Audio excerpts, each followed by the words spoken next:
Nothing moves. So let's go. Okay, 1, 2, 3. Yeah.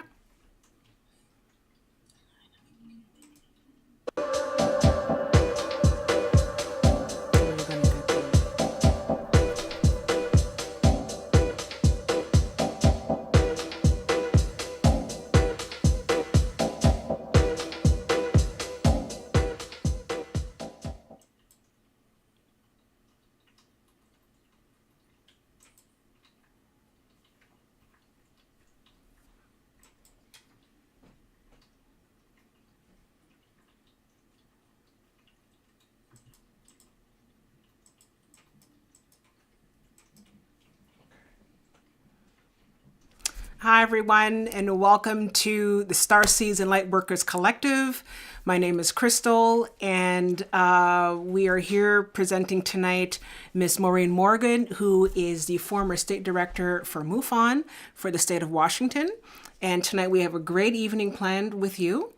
And we have a lot to talk about. And as I was discussing with Maureen, I think she's going to be back more than once because this topic is so big and there's so much going on, especially now with everything going on with the drones and with this whole idea of disclosure may be happening, and we're not really sure what Trump is going to do now that he's in office. He's talked about actually deciding to reveal a lot more information about UFOs than it has been in the past. So we look forward to seeing what's going to be happening.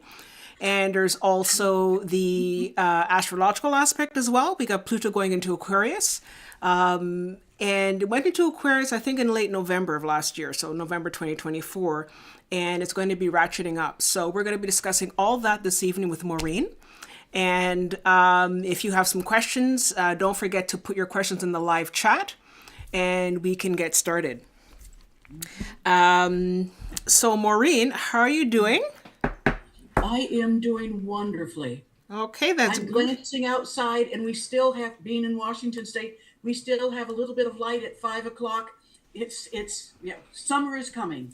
Okay, that's great.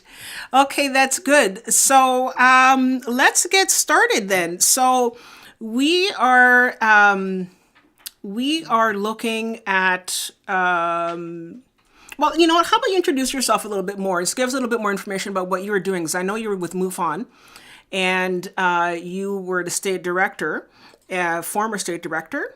And you want to tell us a little bit more about you and the fact you actually live in Washington and all that? Well, that's a big job. I was hoping you would take care of it, and I would just sit back and Oh, no. hear my story roll out. Anyway, I moved to Washington State from the Midwest about 12 years ago, and it seems like somehow when I moved out here, a switch went off. And I came out here because my sister lives out here.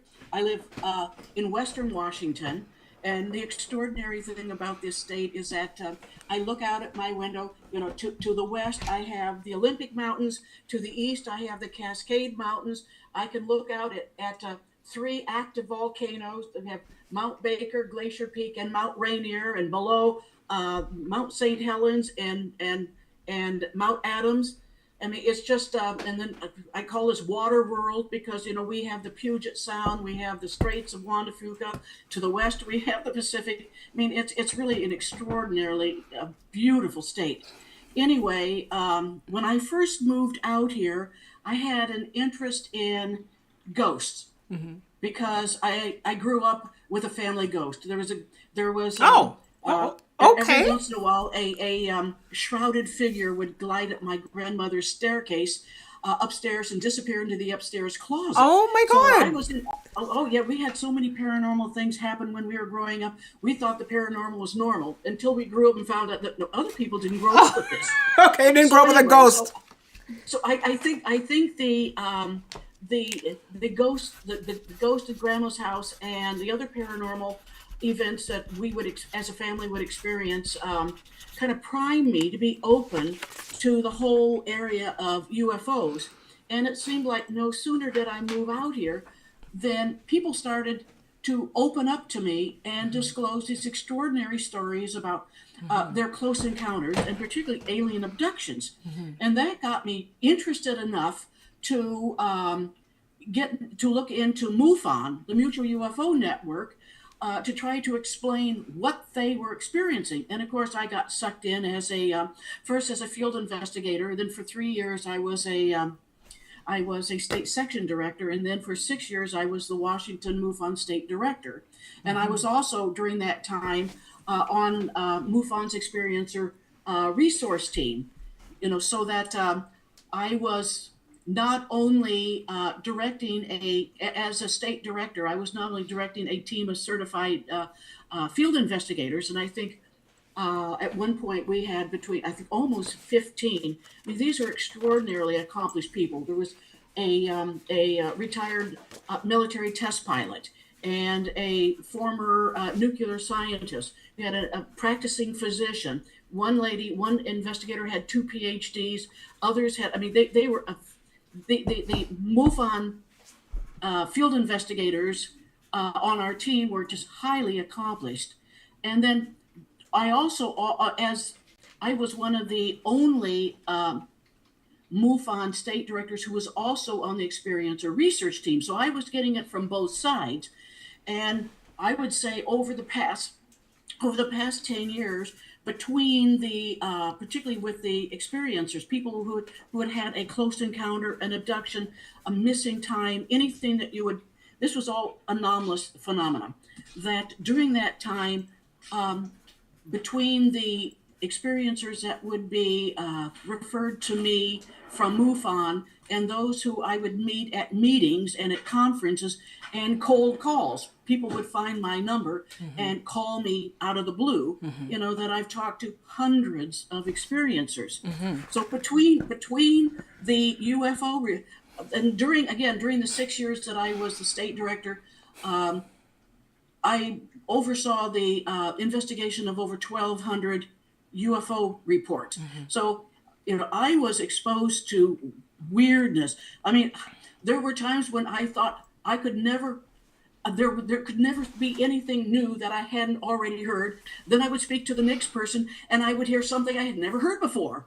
And I soon learned that, particularly with the experiencers, that there would be some things that would be the same as other people who I had talked to, but invariably there'd be something new, something different, and I'd go, I would almost have to sit back and reassess what I knew.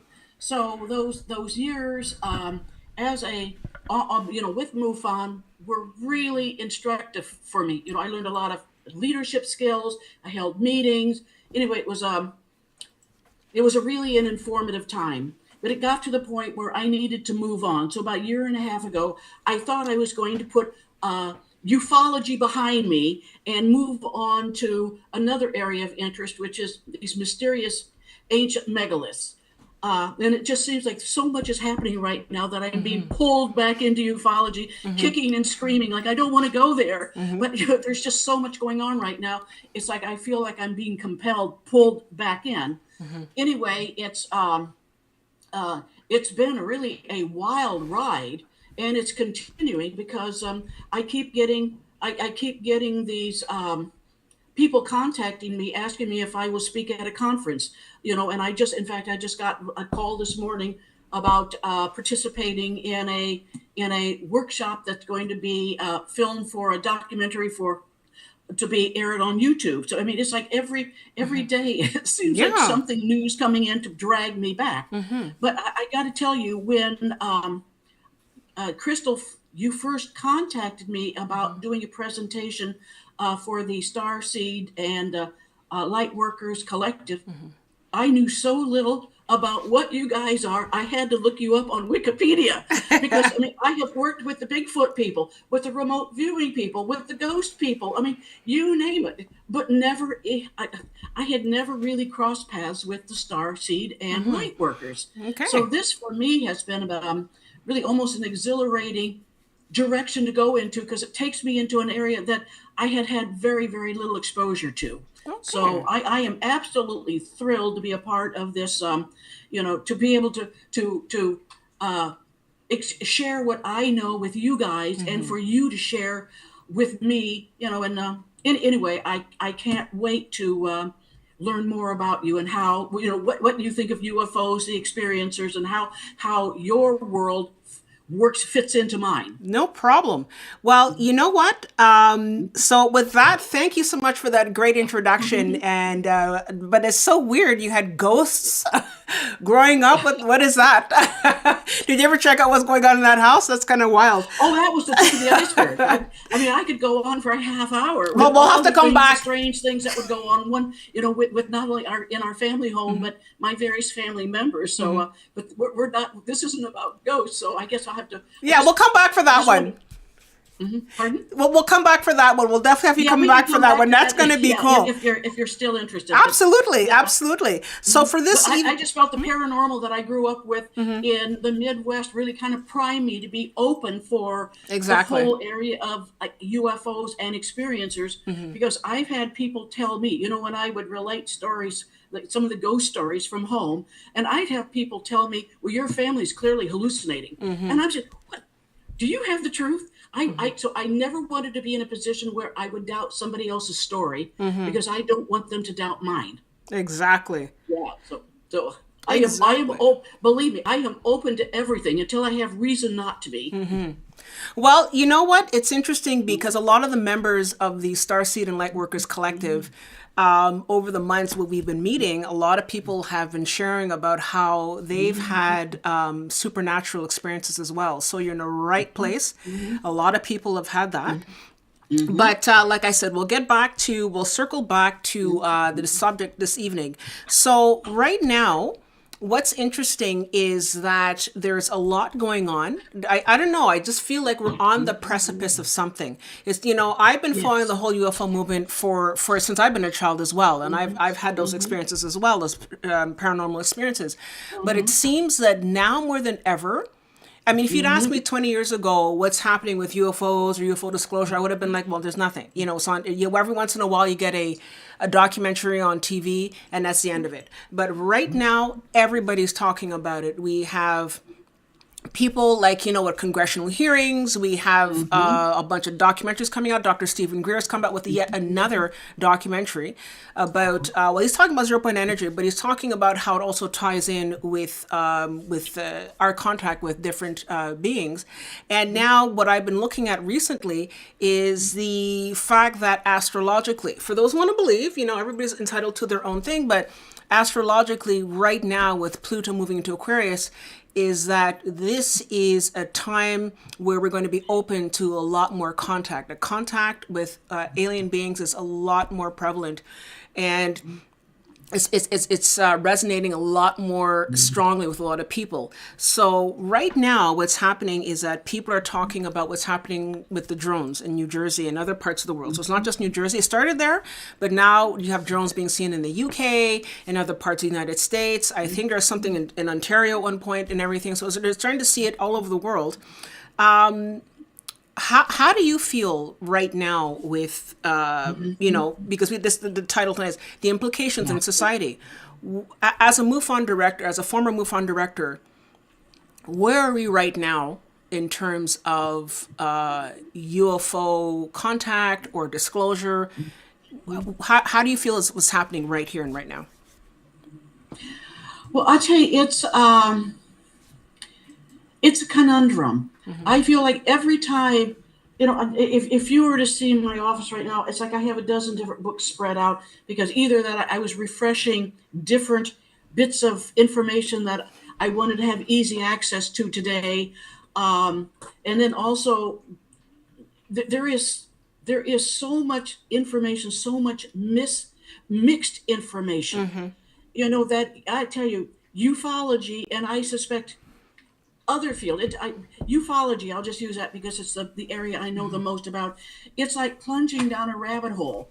It's dark, it's slimy, it's twisted and turning, and there are all sorts of side corridors, and the light at the bottom is distant, it's dim, but I know that's where the truth is. But I'll tell you, getting there is it's convoluted, it's constantly mixed messages.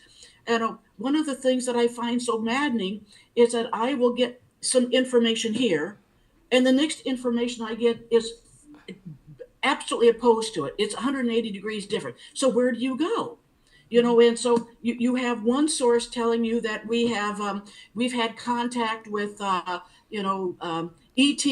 and we're that we've been talking to the we've been in contact.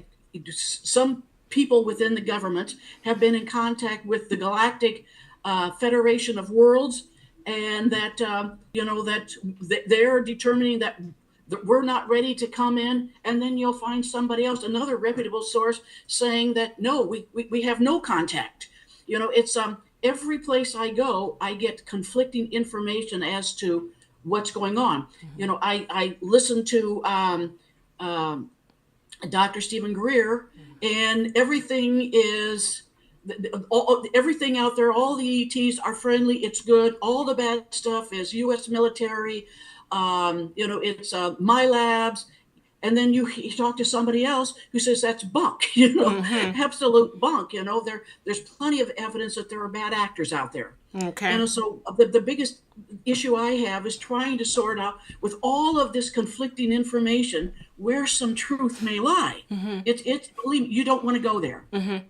But you know what's interesting? Also, a lot of people who are part of the Star Season Lightworkers Collective know that I'm someone who is very, I'm enamored with Bashar. He's a channeler, and he, basically Daryl Anka. Daryl Anka channels Bashar, who is a extraterrestrial, and he talks about how people were asking what the drones were.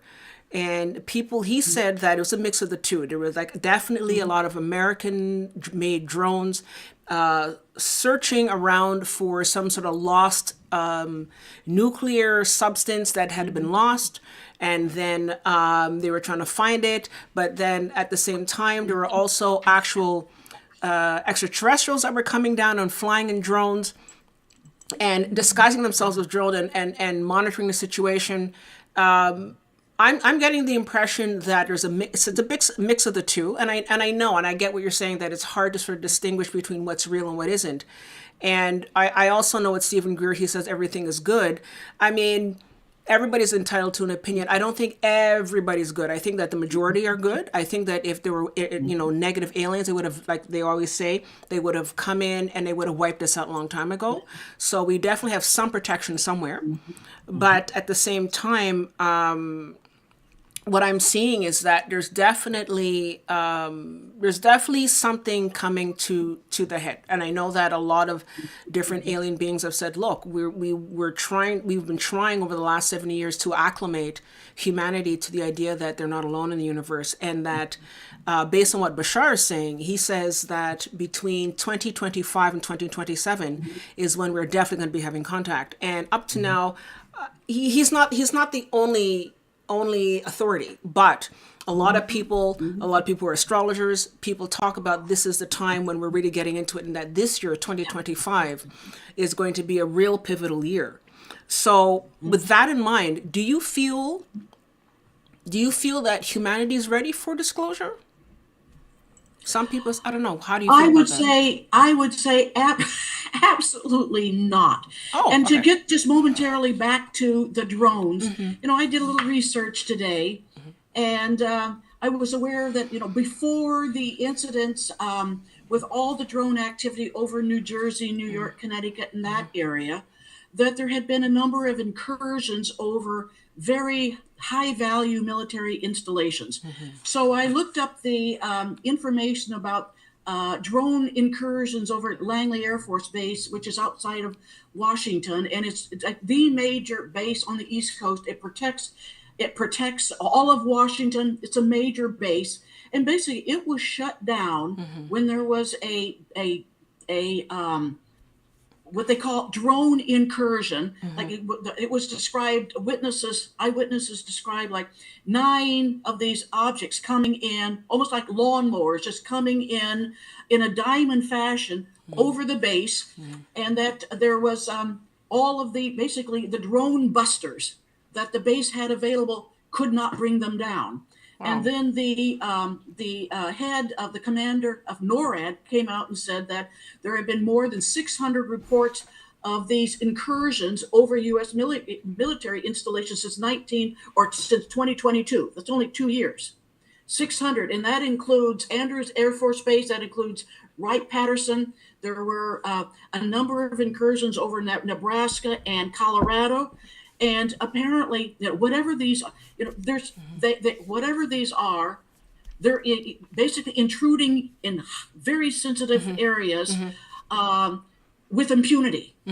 And I'm thinking, my God, with $1 trillion a year military, we can't protect our own skies. We can't, whatever these are. And they can't be Chinese or Russian. No. Well, first of all, if they were Russian, Ukraine would be obliterated. If they were Chinese, we'd be flying a Chinese flag. Yeah. So there's no reason to believe these are one of our adversaries. So what is it about these drones that seem to be beyond our military capabilities of bringing them down? Yeah. It's that I find it. In fact, when the official government explanation for the drones over New Jersey, was they were looking, they were looking for, again, some missing nuclear material. I thought, that was the dumbest thing I ever heard. First of all, they're admitting they can't do anything about it, including the drones that apparently were stalking a Coast Guard cutter coming in from out at sea. But it would have made more sense to me for the government to come out and say they were UFOs rather than some unknown interest had brought in nuclear waste or whatever it was, and it was somehow missing over one of the most populated states in the Union. There's and then some of the so-called drones were supposed to be the size of minivans, and could speed off. They had maneuverability. They had none of the characteristics of any kind of drone. They could move in ways that drones aren't supposed to be able to. Think, what in the world is going on? And it seems to me that, again, despite our $1 trillion a year military, it seems to be something that is beyond their control. And that would suggest to me that there is at least some UFO element within it. Absolutely.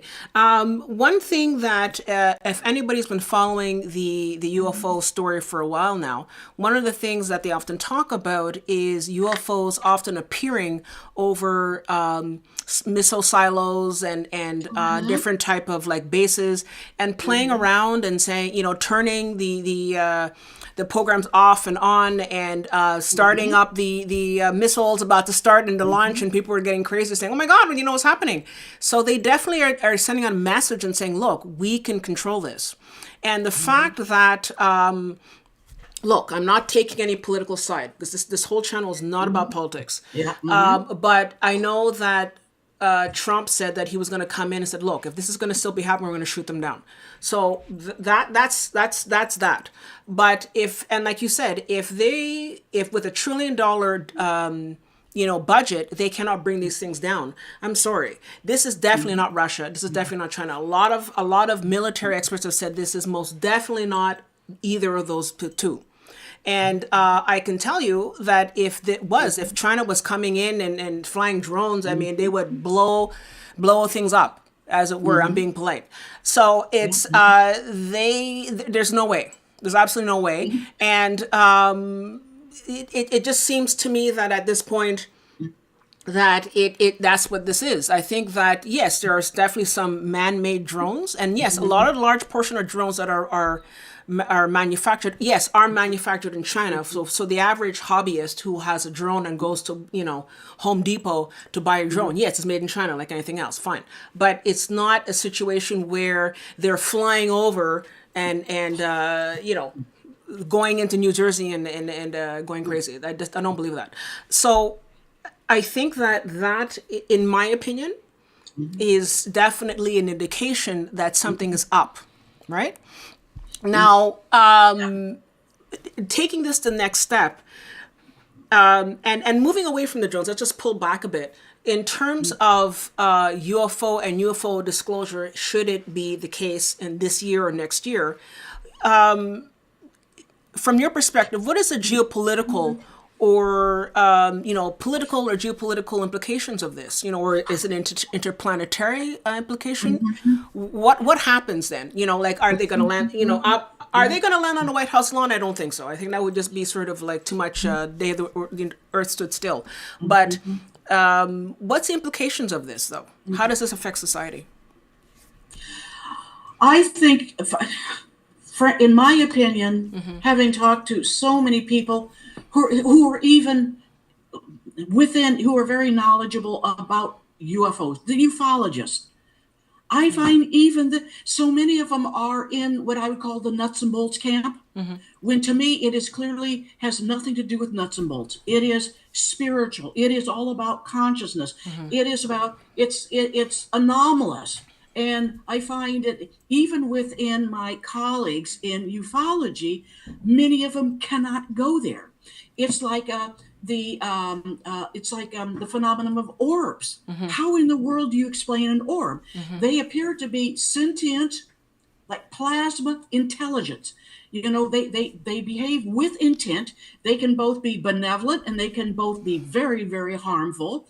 But it's almost like some of these, how do you explain to the average person that there are life forms out there like orbs that are living, sentient, are intelligent, act with intent, and we haven't a clue what they even are. And not only that, but orbs can transform into UFOs. They can transform into people and back. It's like, and there were military pilots over nuclear powered aircraft carrier strike groups who were describing orbs that they were seeing from their fighter planes that looked like big transparent circles with boxes inside. Yeah, so like Foo Fighters, again, basically. That could just fly off, do whatever they wanted. I mean, if it were as simple as we're not alone in the universe, that we share the universe with other beings, it'd be one thing.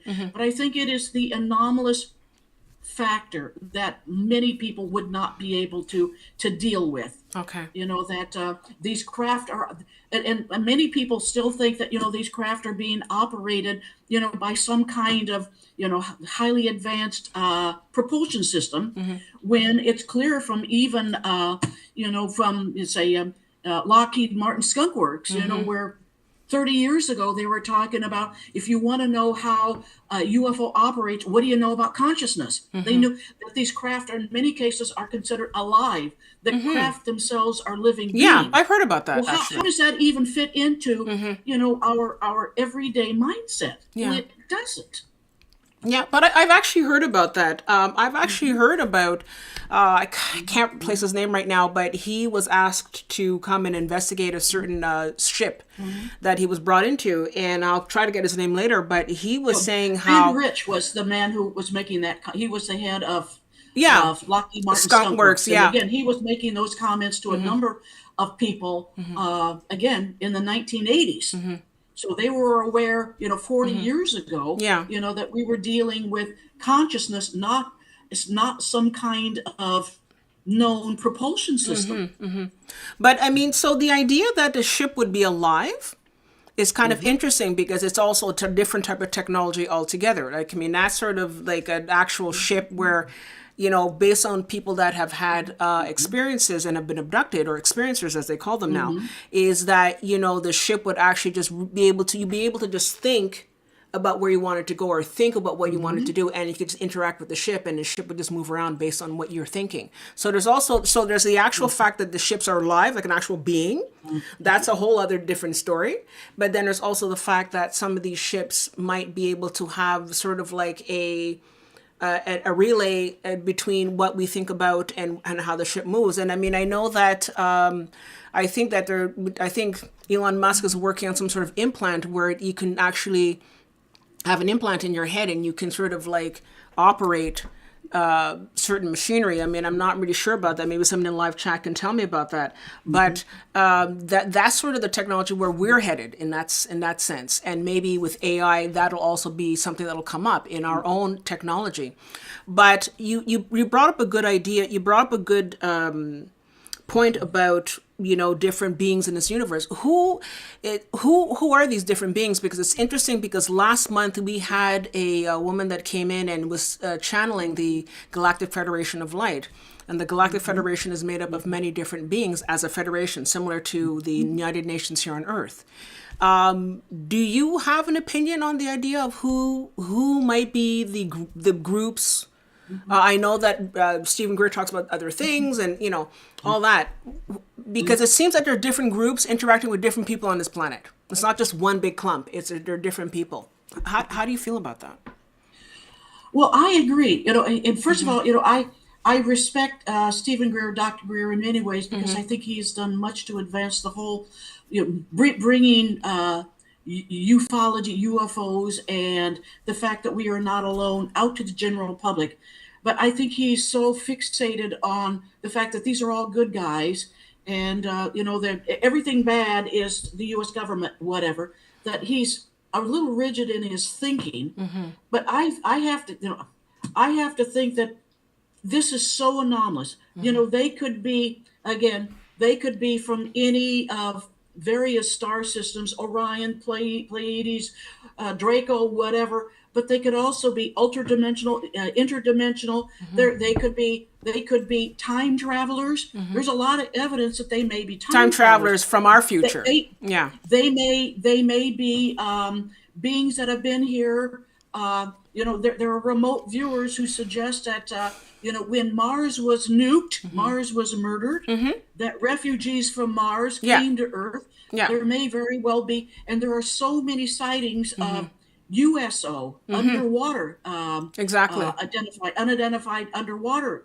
objects, that it's highly, in fact, even Danny Sheehan, the well-known attorney, the Watergate and Iran-Contra attorney, has explicitly stated that there's an underwater base off of Baja California. Yeah, that's what I've heard too.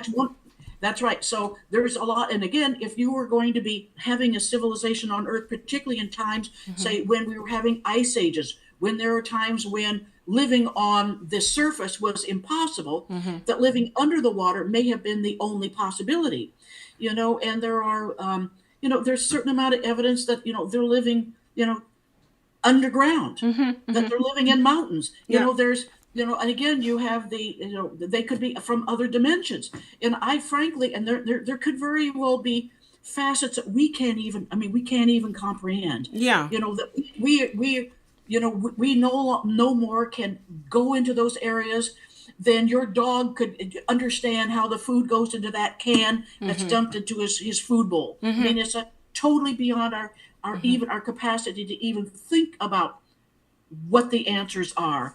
But there are so many possibilities that, and then one of the interesting things about time travel is that when you see some of the ancient cave paintings, such as the Tassili caves in southeast Algeria, which are dated between 10 and 15,000 years, and here you have these little stick figures who, these people drew themselves basically as stick figures, and yet next to them are what clearly look like astronauts with complete outfits, with arms and sleeves and belts, sitting in what look like Star Trek chairs. There's no way those people could have even imagined this person with a suit on, sitting in chairs, unless they had seen it. So it suggests that these people were actually on a craft. And again, that's 10, 15,000 years ago. And there are also so many figurines that have been found around the world that are 5, 6, 10,000 years old, of figures in what look like astronaut suits to this day. You put those figurines next to a photograph of a present-day astronaut, and they're identical. And I object to this whole idea of ancient astronauts, because if these beings, these astronauts, are coming from some other planet, are they going to be dressed exactly the way we are today?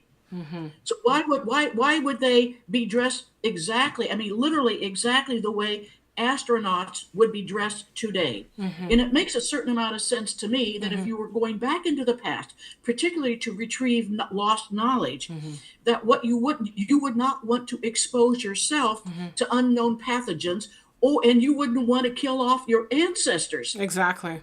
by exposing them to your pathogens. So they could also be hazmat suits too.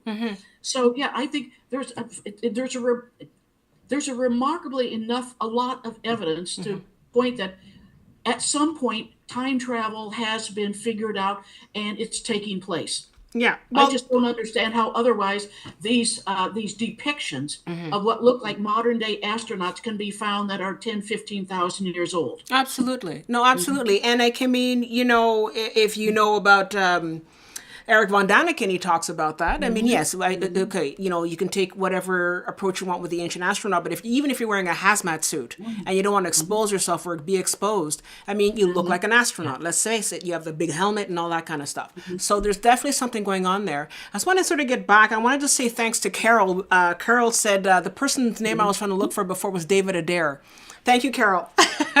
And David Adair talked about how he was called in by government officials to check out a ship, and the ship was actually alive. Like it was actually, So that was kind of weird. But sort of getting back to what you're saying about different groups, and especially about the time travelers. Now, a lot of people have said, and this is what I don't understand what's going on here, because a lot of people, Bashar, other experiencers, people have said that the reason why the time travelers are coming back, even something like Rendlesham Forest in the UK. If you look at what's his name, Peniston, he talked about how these were people from the future, and what they wanted to do is they want to come and stop us at this point in time, because it seems that this point in time is when we have there's a fork in the road.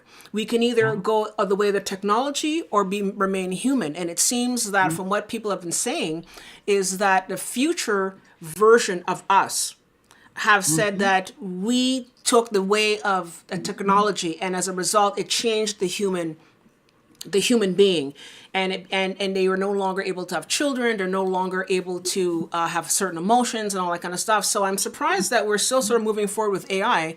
And I'm kind of thinking, well, wait a minute, isn't that sort of what we came here to stop? So I don't know what that is. Maybe you want to comment on that. But then on top of it, just to sort of finish that off, though, is the fact that I think that there's definitely different groups of people that are coming.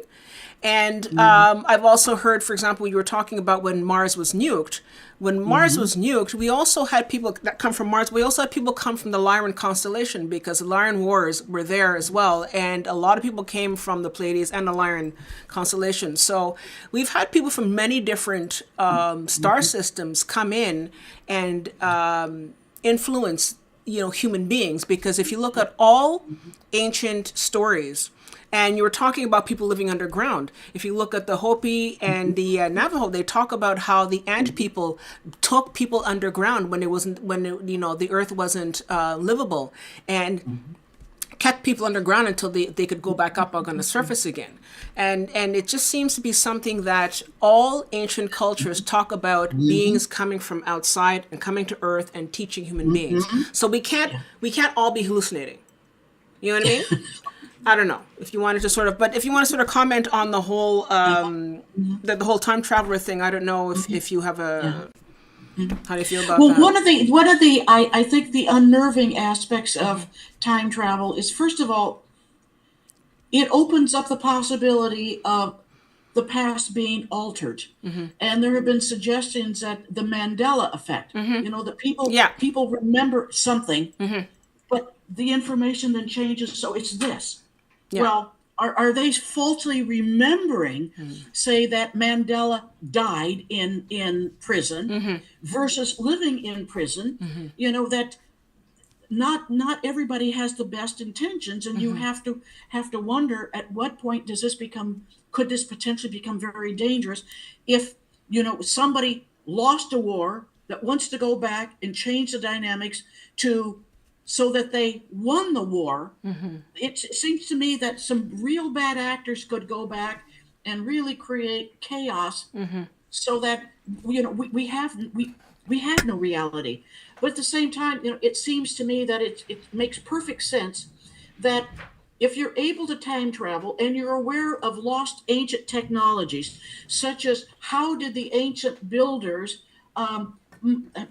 maneuver 2,000-ton stones stones blocks, and then stack them, and then with precision. How did they maneuver those?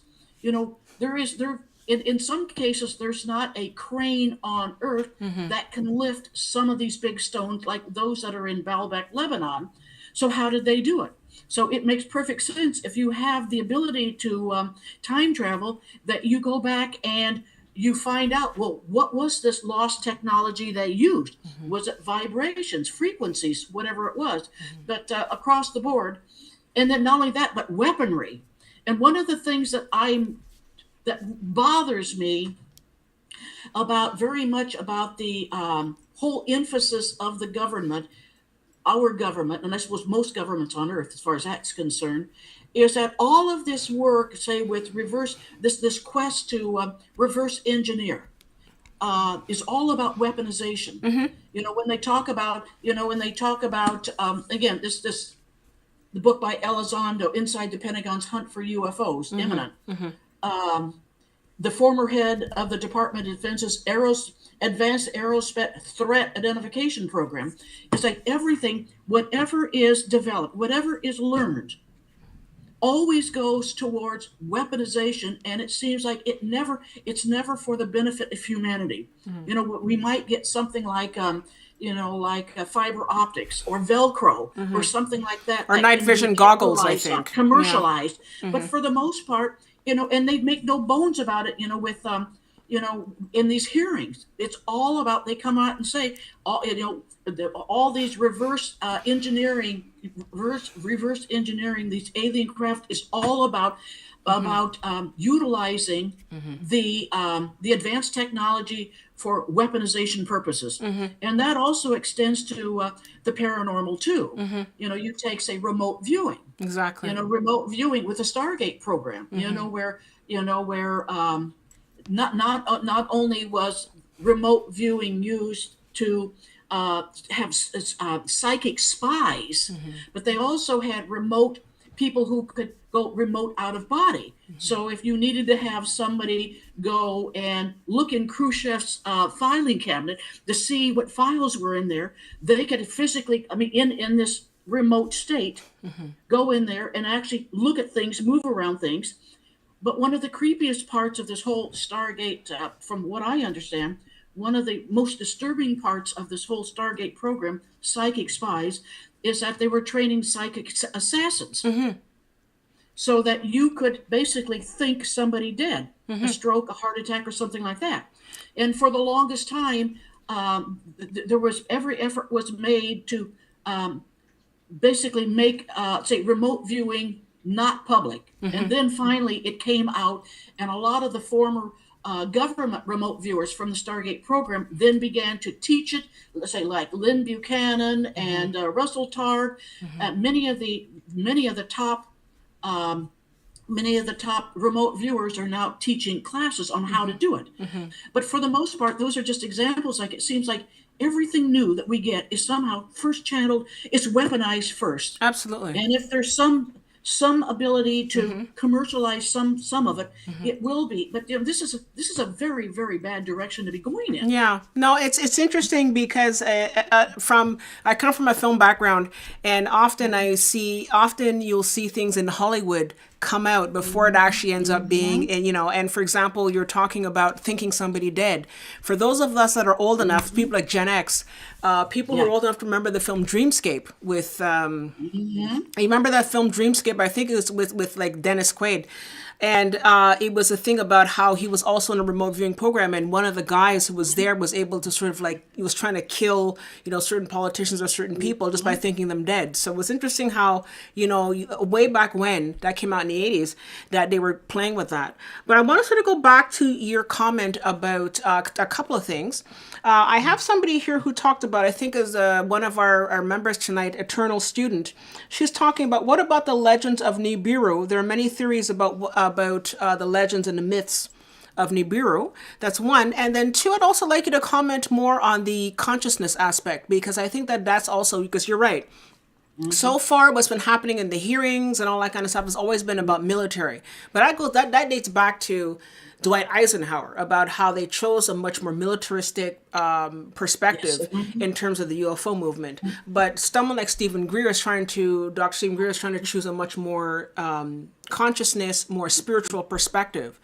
I'd like to hear your perspective on that. So about the Nibiru legend, and also about the spiritual aspect of UFO disclosure, how that might affect, human beings. Well, the Nibiru thing, I mean, it sounds good, but I just haven't seen any evidence whatsoever that this large planet is out there somewhere. I mean, it would have to be really out there. And at that point, would it be, it'd be like Pluto, could it even be capable of harboring life, if it's even beyond Pluto? And it would have to be so far out that it's not even observable. Nibiru is something I just can't go with. Okay. And it's just, there seems to be zero. There's so many things for which you can make a case for it. There's evidence. I mean, you can discount it or otherwise, but you can make a case for it. Nibiru, to me, does not. Okay. And your second question was? And the second question was more of, so we've talked about, and you're right, I find that with the hearings, consciousness. They talk about military and we're a threat and all that kind of stuff. And it also makes me think, at some level, there must be some people talk about Project Bluebeam and how Project Bluebeam is like this whole psyops and all that kind of stuff. And yes, I can see how some people have talked about that. If you go on YouTube, you'll hear some people talking about it. People who have worked in the military and say, yeah, this is a whole psyop thing, especially what's happening in New Jersey. But at the same time, there's a part of me in the back of my head that says, this is an attempt by the military industrial complex to try and encourage more weaponization and more spending. It's just basic dollars and cents, because we've had wars with everybody. We cannot go back to the Middle East. We cannot go back to war with a whole bunch of other people. We can't. There's nobody left. So what's left is to have to give the impression that we're under threat. And I think Werner von Braun talked about that with Carol Rosen, for those of you who are familiar with those names, about how this was going to be the last card to try and encourage spending. It's just basically, there's nothing, mystical about it. It's just that how do we go to war with someone and have money and spend money towards it? And I think that's one aspect of it. But then if you can want to come back and talk about how the spiritual aspect, because people who are believers in different religions, how are they going to be affected by this? Yeah. That is the $1 million question. Yeah. And first of all, I think one of the sobering realities about the U.S., and I suspect this reverberates out throughout all of the Western world, is that after World War II in 1940, I think it was 1947, when the U.S. brought over the Nazi scientists. There's Project Paperclip. If anybody wants to have their toes curl with horror, read about Operation Paperclip, where we brought over and basically sanitized these Nazi monsters. I mean, literally monster. Clean them up and say, Werner von Braun. He was an SS major. And at these rocket factories that he had, installations he had underground, he utilized slave labor and was probably responsible for thousands of deaths. Absolutely. They brought over, and again, this was over President Truman's objections. and brought over people like Reinhard Gellhardt, who was the East Nazi, Hitler's principal security guy in Eastern Europe.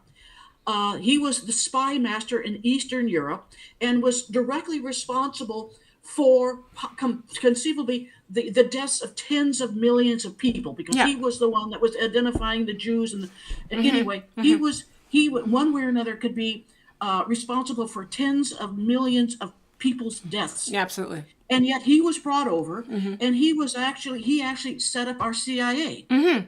Absolutely. So I mean, if they could have brought over Mengele and got away with it, They would have. Yeah, exactly. It's absolutely disgusting. So it's disgusting. We have at the very bedrock of our modern society. Exactly. I mean, the worst. We have these Nazi fascist monsters. The worst of the worst. Good and well, they did not come over here and convert to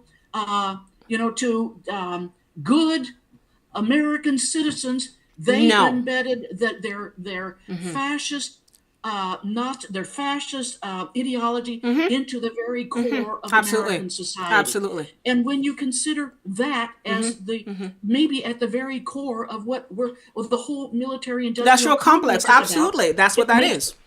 And another very sobering thing to think of. I mean, I encourage everybody who wants to know a little bit about the reality of our modern society, read Annie Jacobson's Operation Paperclip. Absolutely. And this is all about how all these they could have been shot. It was almost like the Nuremberg trials after the war. World War II was a farce. It was like they basically killed off the ones that had no value to them. Exactly. And then brought over and sanitized and repurposed the ones like Werner von Braun, who was useful. But anyway, and again, when we were talking about the basic $1 trillion a year military, that's the white budget. Yeah. That can't seem to get on top of these drones. Hold on to your hat. Yeah. You may not be aware that, this is absolutely the truth. And this is, I just brought up one account, the Pentagon's $35 trillion accounting black hole. This was reported in Yahoo Finance. You can get it on the Forbes.com site. And every year the sum goes up. In the meanwhile, $35 trillion that went into the black. All they know is the money disappeared into the DOD. In the meanwhile, Washington is slashing social services. Exactly. Children's lunch programs, infrastructure is falling into the the ground. Bridges are falling down, and yet why is nobody demanding answers about this $35 trillion? But I think people don't even know about it. Well, but a lot of people a lot of people don't even know about it. That's one. Number two, the thing is that, and I think that sort of goes back to what I was saying about how this group of people, going back to the Operation Paperclip. These people, because look, I don't know the history of the American military. I don't. However, I feel that definitely when they brought over these German Nazi fascist scientists, that's when they brought the darkness with them. If you want to even talk about the spiritual aspect, it's a lot of darkness, because also what people don't know is that a lot of the Nazis, the Goebbels and a whole bunch of them, they were into dark magic. People don't know that. Oh, yes. A lot of people do not know the darkness that these guys were into. It's not just about a couple of people wandering around with Wiccan and no. They were doing some really dark shit. Excuse my language. So the thing is that they do all this, so they bring the darkness with them, and that's when the military industrial complex, in my opinion, was really created. It was created with those people at the helm. That's one. Number two, there's also the fact that they're getting all this money. They don't want to see that money diminish at all, because greed begets greed. So they're trying to find a way to continue to get all that money. It's a dark energy that they want the greed and to get and to have people suffering and all that kind of stuff. It's $35 trillion, $1 trillion. You could feed all Africa, in one shot. Oh my! On one shot, nothing to say of $35 trillion. You could feed the whole planet. You could turn the earth into. Into heaven on earth. Thank kind you. of money. Thank you. 35 trillion is it's crazy. I can't even, how many zeros is that, you know?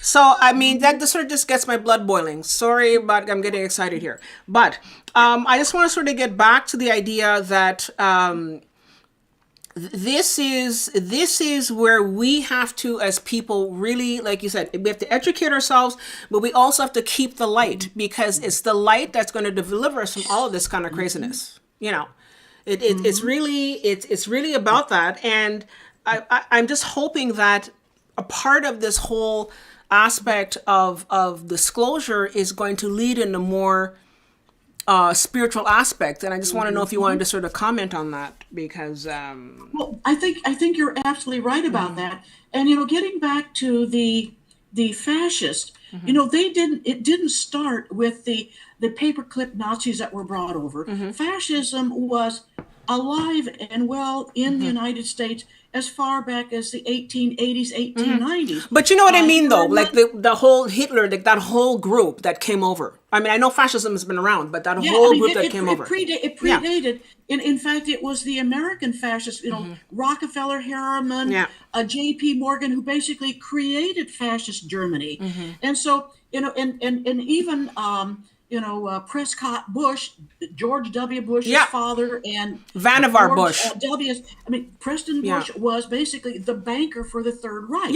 Yeah. And Henry Ford. He was also a banker for the Third Reich too. He was a banker for the Third Reich. Yeah, he was making cars for Americans and tanks for the Germans. Yeah, and he basically was embarrassed to the point where he had to take swastikas out of his forts. I mean, so this was, and then the Dulles, there's Dulles Airport in Houston. Well, these are the same people. I mean, they were embedded in this whole. This whole fascist slime, I'd have to call, and also very much implicated in JFK's assassination. Absolutely. And one of the reasons being, that JFK, John F. Kennedy, swore that he was going to bring down the CIA. Oh, that's when you lost. But he also wanted to expose, actually, I think, if I understand correctly, and I mean, correct me if I'm wrong, but I think he also wanted to talk more openly about UFOs and to bring, it's funny because Trump says he wants to do the same thing. Yeah, Trump says that he wants to do the same thing, and Trump better be careful, because if he gets too close to that, I don't know. Trump is not going to go anywhere near it. Oh, yeah? Okay. Of all the people who have been presidents, he should have the most knowledge, primarily because his Uncle John, Trump, was very much right at the forefront of the UFO the whole phenomena back in the 40s and the 50s. And he was very close to Donald Trump. And I cannot believe, and also his uncle, John Trump, was also the person who, I believe, cleared out Tesla's labs and offices. So his uncle, if anybody should have access to inside information, it's the uncle who very likely sat across the table and talked about it.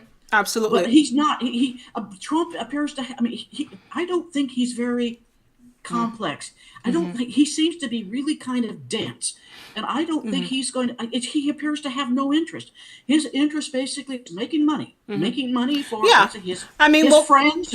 Okay, his friends and what. But we'll move from the politics. Seems to be dead on this subject. Well, fair enough, but we'll move away from the politics. But sort of getting back. Yeah, sorry, but just sort of getting back to this whole idea, though. I just cannot help but think that we really need to take it from a spiritual level. So we're going to circle back to that idea about how this is going to affect the planet spiritually, because from what I understand, and especially from the last we had back in December, Oracle Sky Quantum Healer, she came in and she talked about the Galactic Federation of Light. I think that from what I've been hearing, and a lot of people have been talking, is that the energy of the galaxy is changing, and that it is raising the vibration of planet Earth. And so there are those who do not want to see it raised, because there are those that feed on the darkness, right? And so this is a real fight for our hearts and minds, and this is a real fight for our future, for the future of mankind. Like, do we go one direction or do we go the other? And so it's how do you feel we need to look at this from a spiritual perspective? What do we need to do to make sure that we don't end up as automatons from the future? That kind of thing.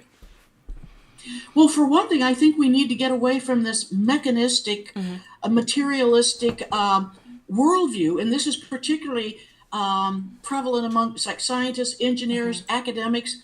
Where there's, I don't think they can go there because everything is basically all bent around mastering the earth, mastering the resource, mastering nature, and it has been so embedded in the sciences that it's going to be very hard for some people to even consider the spiritual side of things.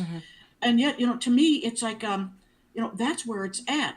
In your audience, I don't know if they're familiar with Chris Bledsoe's book. I was going to actually ask you that next, the actually. UFOs of God. I mean, it's basically all about how, this whole, in fact, he had an experience in 2012 and 13 with this figure that he, who identified herself as Hathor. And he calls the lady in white. And she made it very clear that if I can paraphrase Sure, her, absolutely. that the boys have fucked up. Okay. And there's going to be a return of the divine feminine, a new knowledge, and this is going to take place in 2026. Okay. That it's going to be, it's like all of this old way of thinking, this old, say, patriarchal way of thinking, of violence and war and the dark, is going to pass away. Yeah. And we are going to regain the divine feminine. Yeah, but that, I mean, this is you don't even have to read the book. You can get online. Okay. The white lady instructed him to get the message out everywhere he can. Okay. So he has done many different podcast interviews, and his son has a podcast called Bledsoe Said So. Okay. And again, it's this. I wanted to bring up these two books because absolutely. Well, I'm going to put them in the description. I'm going to put them in the description for sure. This is all about the threat, and this is all about the light. So I mean, and these are the two most recent important UFO books, and it's like they're 180% different. Okay. And it's, again, there's a threat, and here, nope, there's light coming down the line. Yeah. So. And to me, this is what's right now with the political situation here. This is what's keeping me alive. Yeah, it's keep me from wanting to stick my head in the oven. Yeah, because I know it's going to end. Whatever's going on now is going to end. Well, all the astrologers are talking about that, though. That's what I was saying. Is that a lot of the astrologers right now on planet Earth is all that change, all that breakdown of the patriarchal, the old structures, and that's what going into the age of Aquarius is about. Is about breaking down all those. Is all about. Exactly. That's about breaking down all that stuff. Yeah. And it's not, and I just want to just be clear. A lot of people are saying, well, this is a fight between male and female. No, that's not what this is. It's about the sacred feminine, because we have the sacred feminine in both men and women. And so the sacred feminine, I want to just be clear, is not about everybody becoming feminized. No, no, no. It's about the fact that we are taking more of the aspect and the perspective from a more nurturing and caring and even how we treat each other and animals. And for me, that's a big thing. I'm such an animal lover, and just how we treat animals and all living things. And that's where the sacred feminine is coming from, and coming more from getting knowledge from within, as opposed to getting knowledge from the techno and the technology, which is very masculine and very, very sort of heavy and all that.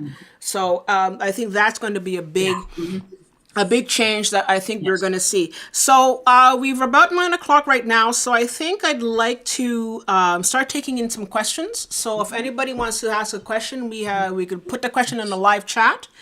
I'm thinking here that Sir Susie Karasik says, who is the author? You don't show the bottom of the book. Can you show the two books one at a time and show the whole book at the bottom so that people This is called UFOs of God by Chris Bledsoe. Can you just put it in the middle? Bledsoe. Yeah, we can't really see it. Can you just there we go. Yeah.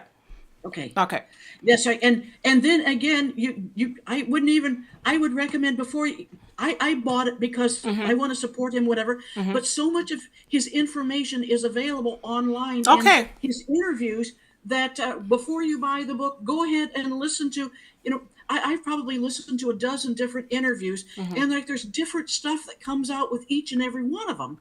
One of the, and again, because one of his sons, Ryan Bledsoe, is also getting the message out through his podcast. Okay. But he did an interview the other day that I was listening to that really, well, it shouldn't have surprised me. But he was talking about how is it, and see, Chris Bledsoe's message it's very positive. It's about spirituality, Okay. about these beings he calls them angels, and that's I think because of his religious background. Okay. But they're benevolent beings. Okay. And so his son was saying on this podcast that his father had been approached by elements within the military, within the government, and offered a great deal of money to change his tune, to change his story, to one that could be changed to a story of, this is an invasion. This is basically a story of a terror. And basically it's story of invasion. And in fact, Stephen Greer also in a interview I was listening to the other day was talking about how and this was back in the 90s, how the elements within the government offered him $2 billion to go to the dark side. Wow. Okay. And just like it's like Bledsoe, he could not. But so there are elements out there who are going to do everything possible to change this from benevolence to the threat narrative. But that's why they're pulling out all the stops, though, because they see, and that's sort of going back to the idea of the energies raising on the planet. Because it's one thing to just sort of turn around and to say, okay, well, we're just going to sort of, have guns and all that kind of stuff. No. But the thing is that the energy on the planet is changing, and that's something that nobody can stop. That's at a galactic level. The galactic level is changing, and so they're saying, what can we do to bring that down? Chris Bledsoe is reflecting that. Yes, but it's also at a much bigger picture where they're saying, what can we do to bring this energy down? What kind of craziness can we do? And the thing is, you can only do so much, and then the dam is breaking. The dam is there and it cracks and there's water coming out. After a while, it just sort of goes on. Yes. So it's really not going to happen. The second book you showed us a moment ago. Can you show us again? Is, it's called Imminent, and it's by Luis Elizondo. Okay. Inside the Pentagon's Hunt for UFOs, and he is very much of the mind that because these UFOs are surveilling our highest value military assets, and particularly the nuclear facilities, that this is a threat. Yes. And that in fact, the imminent, refers to the fact that the government needs to take more attention to the fact that whatever is out there is a threat. So it's the military perspective that if you have objects appear over a nuclear facility and it shuts down 10 nuclear warheads, that is taken as an act of aggression rather than a statement like, stop this shit. I know. Hurt somebody. Enough. You know what you're doing. Enough. But these atomic tests could very well be leaking through, the dimensions. Yeah. And impacting. Oh no, but they do though. Impacting other dimensions. No, and but so they do. Yeah. So he's taking the attitude that because they're clearly these craft are very highly advanced, and they're basically. They're appearing over these high value facilities, nuclear facilities, with impunity. That we need to do more about it. Absolutely. So the wonderful thing is that these two books, both came out within like the last year and a half. Okay. Are absolutely polar opposite. Absolutely. Well, but that's fine. But the thing is that just to sort of get back to that comment of leaking into their dimension is absolutely a lot of people. I think I can't remember if it was. I can't remember if it was who it was, but they were saying that when they exploded the bombs over Trinity, when they were doing the experiments, they said that a lot of UFOs were seen hovering around the whole Trinity experiments. And they were saying that once the first bomb was exploded and tested, they said, whoa, whoa, whoa, the kids have found the matches. Because they said, we can feel those vibrations. It affects us at a different, not only at a different, without the universe, but like, I mean, also at a different dimensional level, we can feel it. And that's something we don't want. And that's why they keep coming around now, and they're hovering around in all these, silos, because they're saying, no, you cannot do this kind of stuff. If you want to blow yourselves up, that is your business. But it also, we're not going to let you blow this up, because this planet is a special planet. This planet is very special. And it's about the experiences, not only in terms of the life on this planet, but also for human evolution. But that's a whole other rabbit hole we can go down another day. But the thing is that they're not going to let us blow this up just because we have nothing better to do. No. So that's another reason why they're always go over the silos and the military areas, is because they said we have to monitor to make sure that you're not doing anything kind of crazy. And so thank God, because if not, we would have blown ourselves up a long time ago. But so there's that. So I want to sort of get to the questions now, if that's okay with you. No, I would before you get to the question, sure. I'd like to make a comment that one of the things, because I live in Washington State, Sure. And know the UFO history in Washington State. That well, first of all, I don't know if your listeners are aware of the 10,000 Foo Fighter reports during World War II. Basically, orbs that would often basically appear and sometimes accompany, even play with like fighter jets that were, and it was not just in the European theater, but also in the Pacific theater and over Japan. So, and then in Washington, we have a nuclear facility called the Hanford Nuclear Facility over by the Tri-Cities in Washington State that was enriching uranium for the bombs that were dropped on Hiroshima and Nagasaki. There you go. And that these these objects started to appear over Hanford in late 1944. And it was big red orbs, orbs. And then in early January 1945, which would have been 8 months before the bombs were dropped, objects were appearing over Hanford, and there's all of these memos from the director of Hanford going to headquarters either in California or Washington about how we need more radar, we need more fighter planes to intercept these objects that are appearing. I mean, they were never classified, so they're available. However, there was one sighting that was reported by a fighter pilot as soon as the war was over, and he gave name, rank, and serial number, and said he had been deployed in January 1945, 8 months before Hiroshima, where he and the other pilots intercepted or were sent to intercept an object he said was the size of 3 aircraft carriers side by side, hovering over Hanford. And again, so there's a lot of interest out here right now that would like to make you think this is all new. This basically everything started in 2004. With the videos that were released, basically erasing this like 60-year history that went on before. And so no, this is a long-standing thing. And right now, and I think the whole idea of framing it as recent since 2004 is it can be explained away as modern technology. Well, believe me, there was no modern technology that would account for an object the size of 3 aircraft carriers side by side in 1945. Absolutely.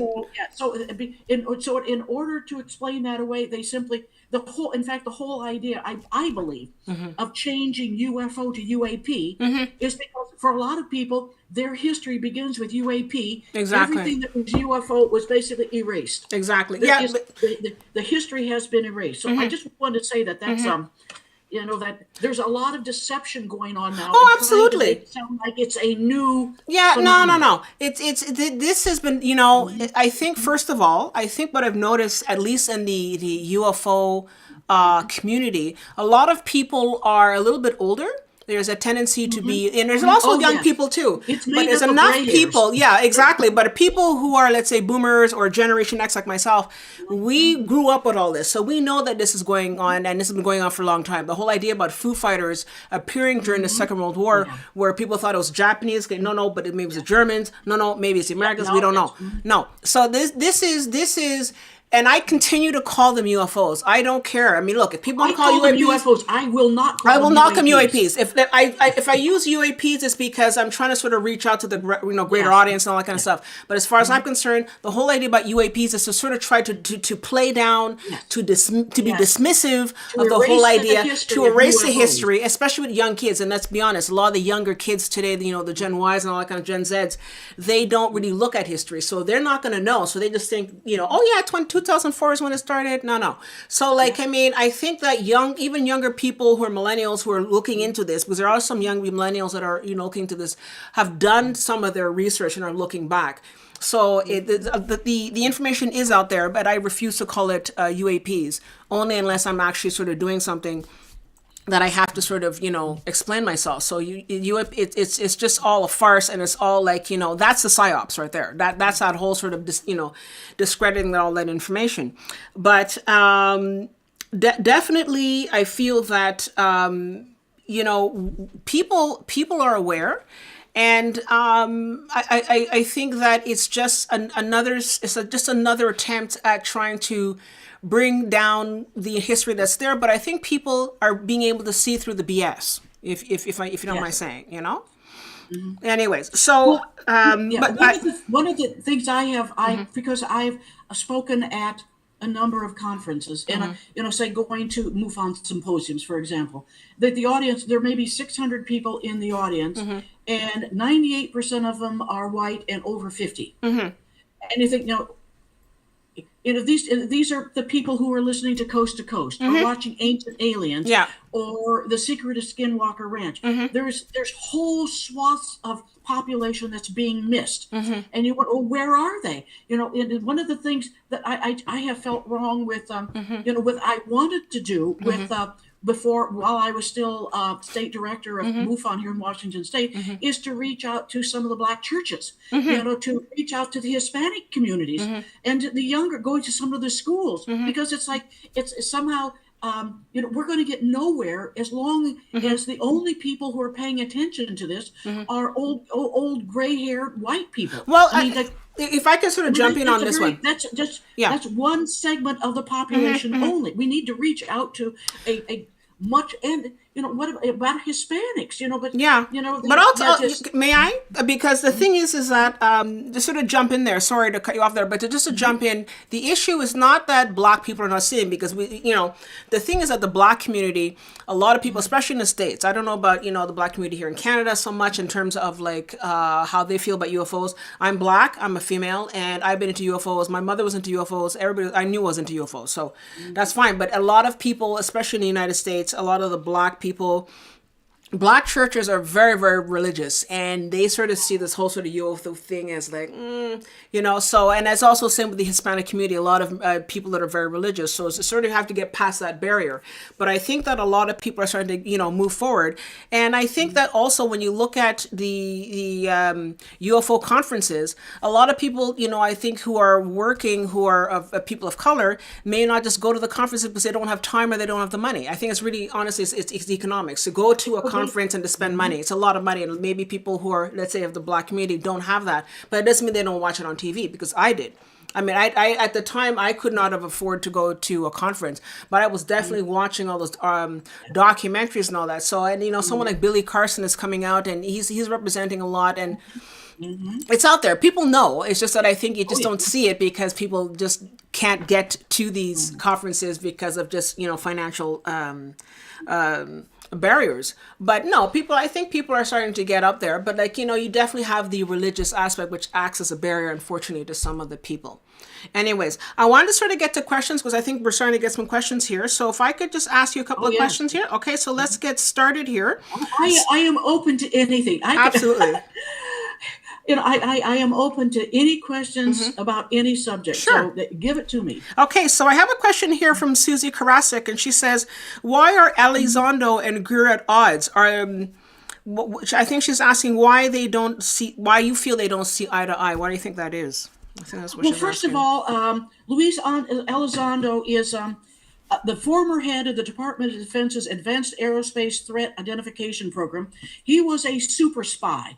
He was in counterintelligence. He is seeing this whole phenomenon through the eyes of a military man. So he is seeing a UFO through the eyes of, I mean, if you're in the military and this is advanced technology and they seem to have impunity over what they do, it's seen as a threat.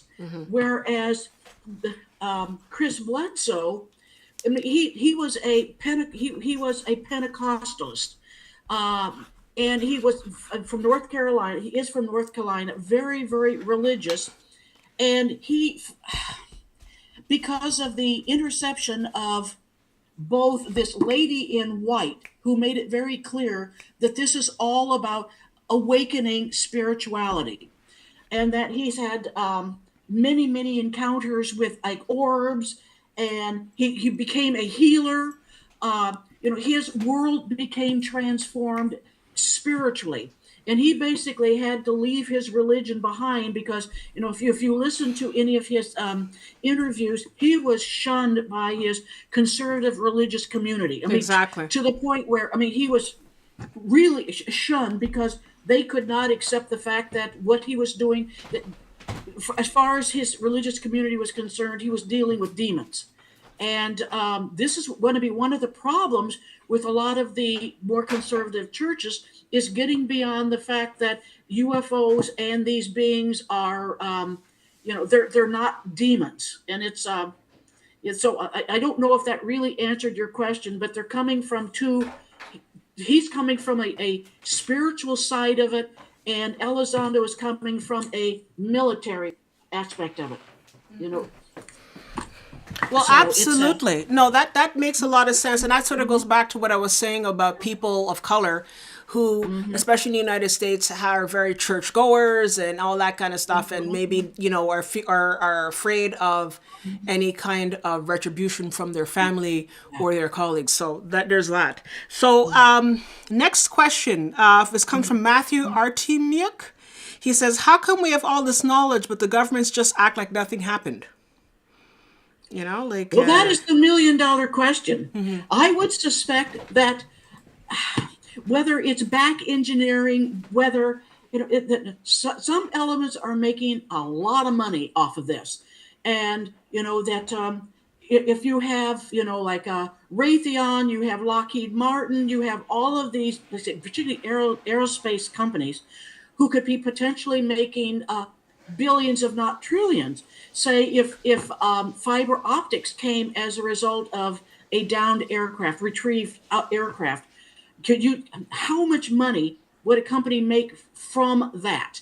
So I think in a lot of cases it's a matter that that rather than spreading the wealth, certain companies, certain interests get a hold of this technology and capitalize on it.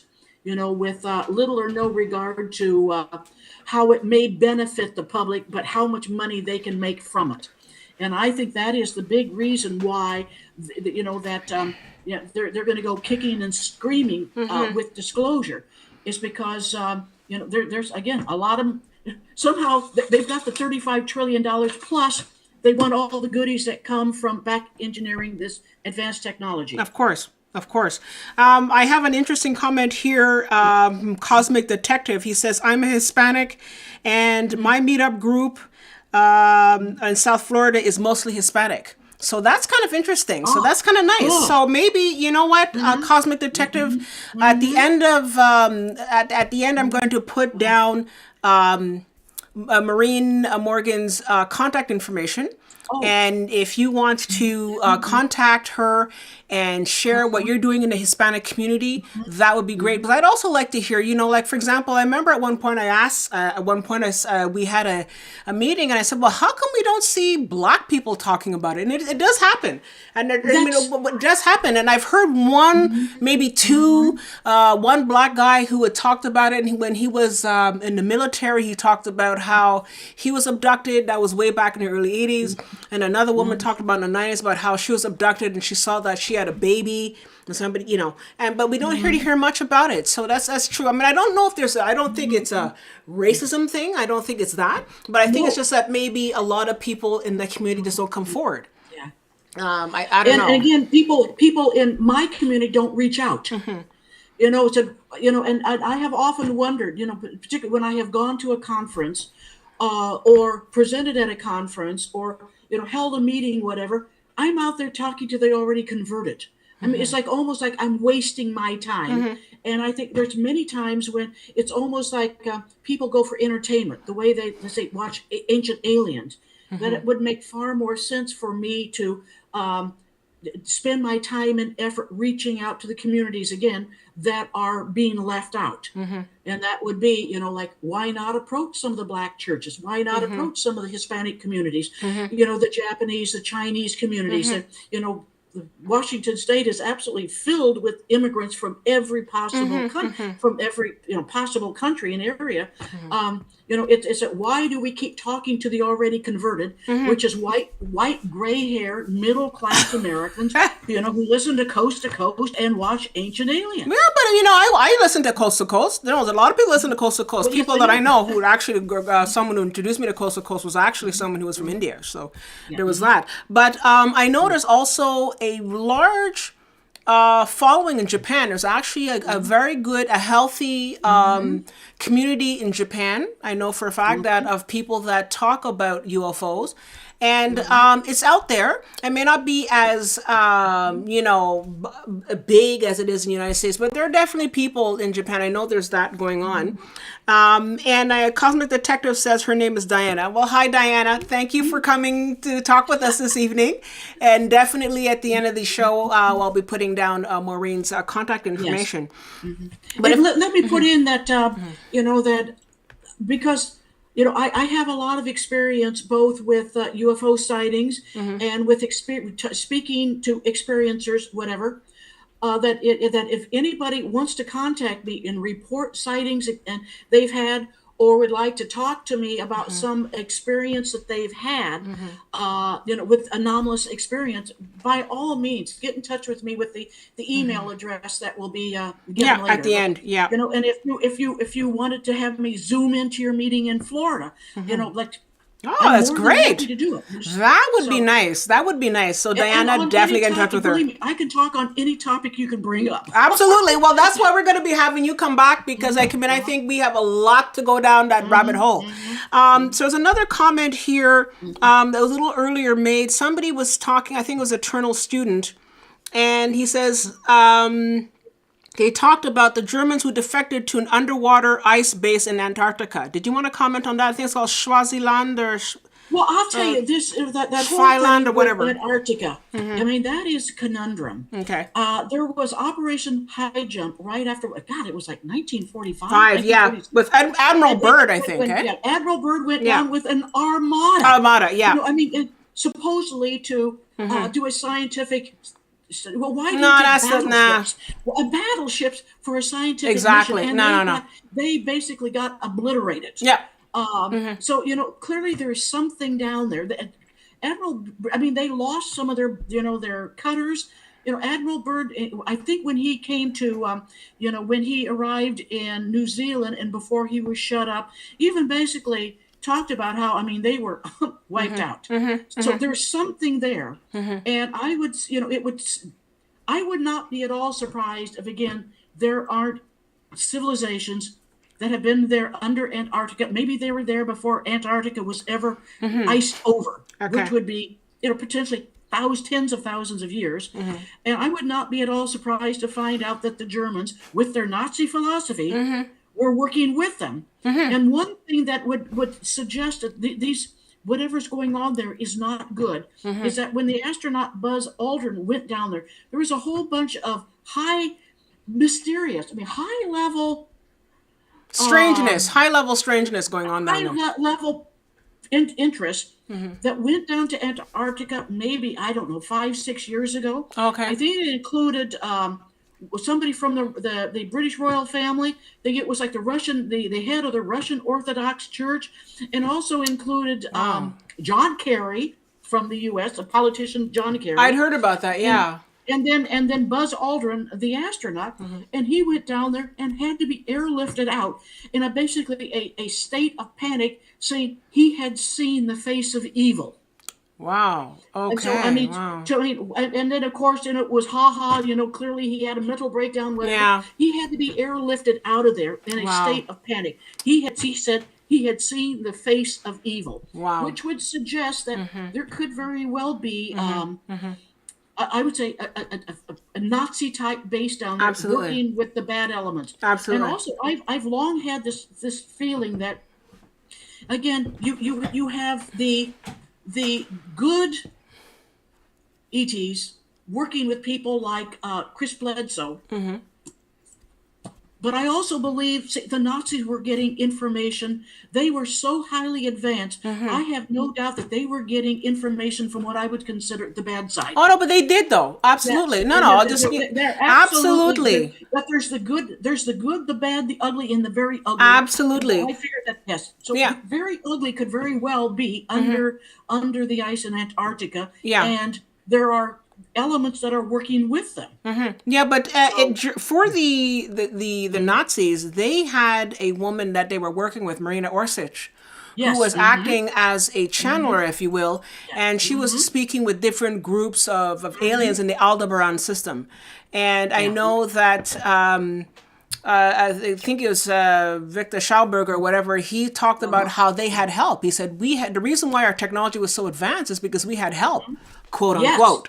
And so that was there. So and that's what I'm saying. But also, like I said before, the Nazis were into a lot of dark magic. So this doesn't surprise me at all. So that's a whole other story for a whole other day. But and the problem is that whoever, it was like there's bad elements out there, and it could very well be because the Nazis, including Hitler, were so deep into the occult. Yes. That they could very well have connected through the occult. Yes. The Aleister Crowley crowd. Yeah. And brought them through. Absolutely. Absolutely. Not only that, but Jack Parsons, who was the director, I think it was Lockheed Skunk Works. I mean, he The was Jet very Propulsion much Lab, into I think. Aleister Crowley dark magic. Absolutely. And when you start having people, in the top positions in top aerospace industries, see, what in the hell are they capable of? Yeah, exactly. What would they be willing to bring forth in order to get that technology? Absolutely. To get that extra Anything. They're willing to do I anything. would not be at all surprised if somehow real evil has been brought through. Absolutely through it. But it's interesting, again, just going back to my sort of film background, but because I always see everything in film. But those of you who saw, it was with Ron Perlman. It was, oh God, I can't remember that movie. Where it was, somebody help me. Ron Perlman. It was in that movie. What was it? It was about the Nazis that were working with dark magic, and they brought through a little sort of like a small little, it was a devil, and they were working with the dark magic, and they brought through different type of like demonic forces that were threatening this planet, and so it's not unheard of, but it's and that's why I kind of wonder what's happening with the CERN. That whole thing. I heard a lot of things about that as well, about CERN saying they're trying to open up, portals, and open up portals, things can come in, why not? Anyways, blah, blah. I have a couple of questions here. I have one from Susan Johnson. She says, in your abduction research, have you come across anyone bringing contact information from the Cygnus or the Crab Nebula? I don't know if you've ever... No. I don't think I've ever spoken to any experiencer who had information about a specific place their contactees or their contactors had come from. And it's like, they would sometimes have memories of being on a craft. And sometimes, it's again this spatial thing where they may see a craft that's 20 feet in diameter that's hovering over their house or in their yard. And the next thing they know, they're in these rooms that there's the size of, aircraft hangars.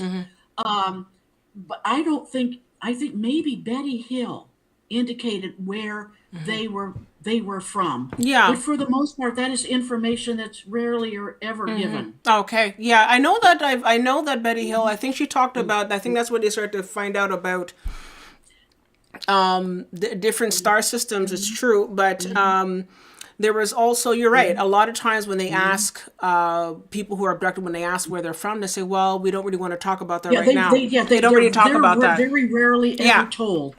So Yeah. I think it was it was really kind of an anomaly that Betty Hill was told, and I don't know, maybe they learned their lesson and decided, hey, this is information we don't want to give out, whatever it is.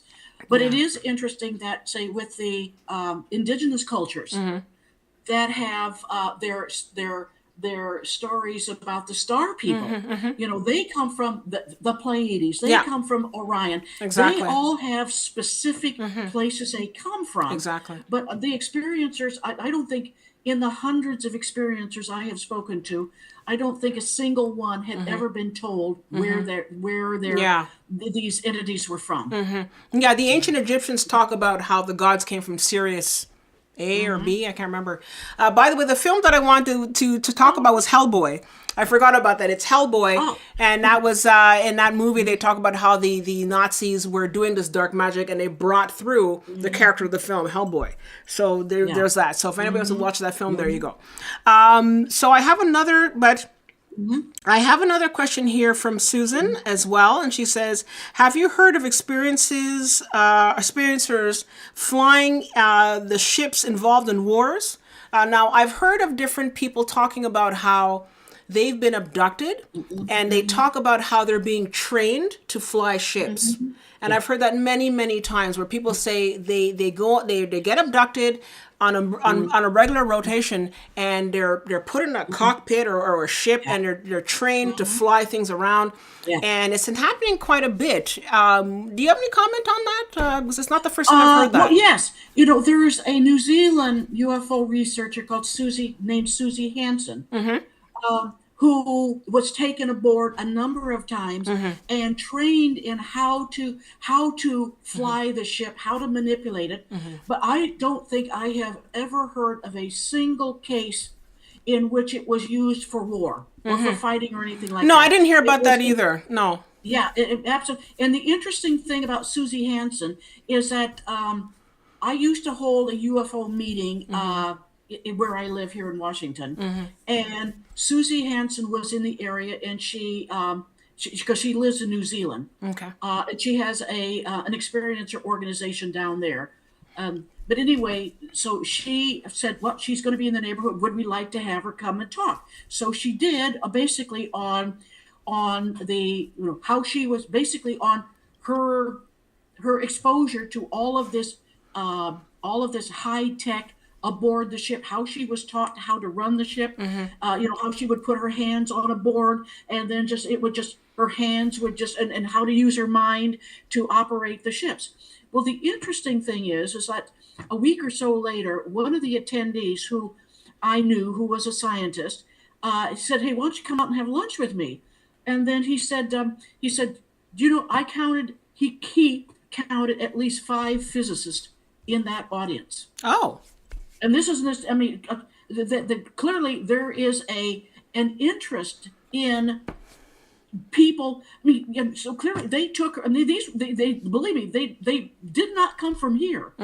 So they traveled to come to my meeting because what she had to say is there might be just kernels of knowledge. I mean, the other thing I'll tell you about, I know, having talked to many of the big names in the experiencer phenomenon, that there have been murders. There have been attempted Oh. murders, and sometimes at conferences themselves.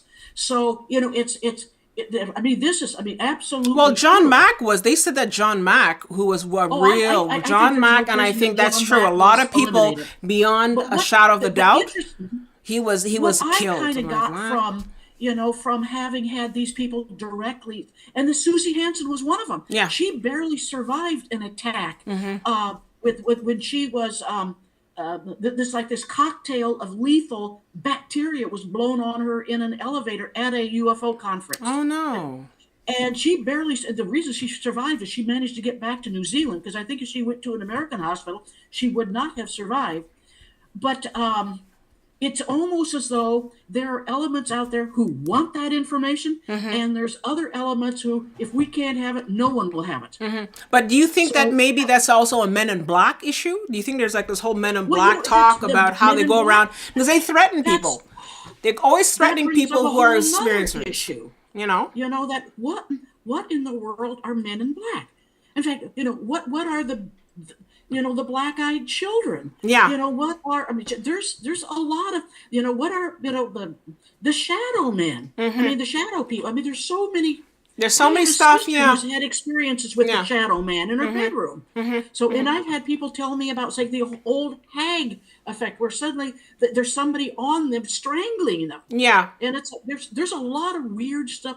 Yeah. It You sort of don't sort of wanna- veers you don't into wanna get the listen, you don't want to paranormal. go into this area unless you're open Yeah. to weirdness. I Yeah, mean, into, be into open to paranormal. every kind of weirdness. Yeah, absolutely. But we should come back and talk on that one because that's a whole other, another rabbit hole. There's a whole Yeah. bunch of rabbit holes we can just jump into. But so also, I just want to sort of tie into what Susan was saying. Often you hear, especially in South Asian and East Indian mythology, like the Mahabharata, they talk about how there are wars in space. And have you heard of because if you hear about the ancient wars, they talk about there was wars in space and that these ships were coming down and there was a fighting amongst each other and all that kind of stuff. Do you feel that this is something that's also happening now? I don't know. Like, I Well, don't know. that's I hear different things. yes, I do. But I'll tell you, one of the one of the weird things is that I have a copy of a chapter of a physics book that was what recruits at the Air Force Academy studied in the late 1960s, Okay. and it include in this chapter. It talks about. I mean, this is. I mean, this is a physics book that was taught in classrooms at the Air Force Academy. It talks about first how to identify UFOs. Oh, I heard about that. Yeah. It talks about how they have been here from millennia, how our religions Wow. were based from these early people these early ETs who came here. It talks about the atomic exchanges basically over India thousands of years ago. And then right after Project Blue Book ended in 1969, that chapter was pulled. Oh, So there you go. there were for a while there were actually airmen who had the information. I mean, you can, Okay. if anybody's interested, I can send them the Please, link, that 'cause it's seems. online. Oh, absolutely. I and think a lot of people be it- interested in that. Absolutely. Yeah, and so it's really kind of revelatory when you realize that there was a time when there was like an opening Yeah, a small window, in the very small. military, and then it slammed shut. Yeah, absolutely, very small window. But I mean, whoever wrote that Yeah, it was was- really lit because, like, I mean, that is really cool. Imagine you're sort of going to class and you're sitting, but yeah, well, we've had like. Exchanging with different beings, and we're not alone. La, la, la. Oh my God, I'd like to be in that class. This sort of going on here. I have eternal students.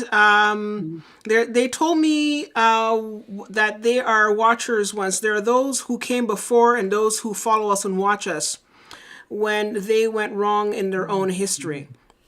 Okay, so just I think to maybe sort of maybe translate that. You've heard about the watchers? The watchers? Yes, and I believe absolutely. Whether you want to call them the watchers or we're being surveilled or whatever. Yes, I mean, and who knows whether they're good, bad, ugly, whatever. But I have no doubt that we are being watched for whatever reason. Who knows? But we are being watched. Yeah, well, I think this because this is a big grand experiment on this planet, though. I think the big grand experiment on this planet is definitely they're watching to make sure that A, we don't blow ourselves up, and then two, that we continue and to move forward. Because I think that there's a lot of different, again, what you want to believe, but there are many different ET groups that have invested into the planet that we're on right now, and have invested into the life and the different forms of life on this planet, and they're watching to see how this grows. You know, you plant something, you want to see how it's going to grow and work out. So I think that maybe that's sort of part of it that's there. And they sort of do sort of like a prime directive where they try not to interfere, but only when they feel that there's a danger to the experiment, as it were. I do believe that there is a prime directive, and also, when some people talk about, the only intelligent life in the universe is here on Earth. To a certain extent, you have to think, how often are you going to find a planet that is so conducive for life, that has so many different kinds of life forms on it. And after every extinction event, there's a whole new series of life that comes forth. I sometimes think that this truly is like a grand experiment. Like there may be nothing else in the universe like the Earth. It's like it was like a garden that was planted. Let's see what will grow. And the fact that we're in the process of destroying that could be a real problem. Yeah. And you have to think, at what point, if we become a big enough nuisance, do they bring out the raid and decide, hey, listen, we're going to put an end to this. Get rid of the problem, and we'll just start off just like, after the Permian extinction, you had a whole another group of life, and then after the dinosaurs, you had the mammals. I mean, I would not be at all surprised that whoever is out there, the watchers, are getting to the point where they're saying it's time to get out the raid, get rid of this toxic nuisance down there, this virus or whatever, because we're acting like a virus. Yeah, absolutely. It's true. We're a virus on the planet Earth. This planet may very well be something very, very special. It is special. No, but a lot of people who have been, experiencers are saying how a lot of different, when they're speaking with the abductors, that they're saying this is a planet that's very, very special, and that's why we're here. We're here to observe and to see the kind of life, because what's happening on this planet is not really happening in many other places at all. So it's very, very special. So I just want to sort of we had an interesting chat before, and I want to sort of get back to Dr. David M. Jacobs and the idea of hybrids. And so we're talking about because actually a couple of months ago we had another guest, Jeff Selver. He wrote a book called The Rising. And in his book, he talks about how there's going to be a group of aliens that are going to come to this earth and establish a city on this earth in the future. And in particular, they're going to be trying to come together on this planet. They're going to be hybrids. They're going to try to blend with us as hybrids, and that there are already hybrids walking amongst us. Do you have any? Do you have any opinion on the idea of hybrids? Well, yes, or if they're walking amongst us now? David Jacobs, Dr. David Jacobs, is probably the biggest proponent for not only that there's a hybridization program going on, and anybody, I mean, right down to anybody who follows like Whitley Strieber, clearly, he was, he fathered some kind of a being through an abduction. But anyway, with David Jacobs, he takes a very negative look at this. There's definitely a hybridization program going on, but it's basically beings that are going to take over the earth. What they're doing is basically changing their own people to make them more adaptable to living on earth. And that they're embedded within the culture now. In fact, sometimes I wonder, my God, when you see the actions of these reprehensible people, particularly just using the government, you have to think, my God, have they infiltrated the governments? And the problem is they look like us. There's no way that you could differentiate a hybrid from, your neighbor next door. So it's he takes a very negative view. Others, I think even Whitley Strieber, take a more benevolent view. that they're not doing it for, for negative purposes. They may be doing it, to save their own people, from Like genetic extinction. decline, Yeah, something exactly. like that. Yeah. But I had this funny experience recently when I took my car. I drive this old vintage Mercedes, so I don't have many places I can take it to. Anyway, the guy who ran the shop, he sees he sees this MUFON sticker on my car and this UFO thing on my car, and he came over to the window after when I was getting ready to leave, and he's sort of hanging on the window, and he says, "You wouldn't believe what I saw." Now, Oh.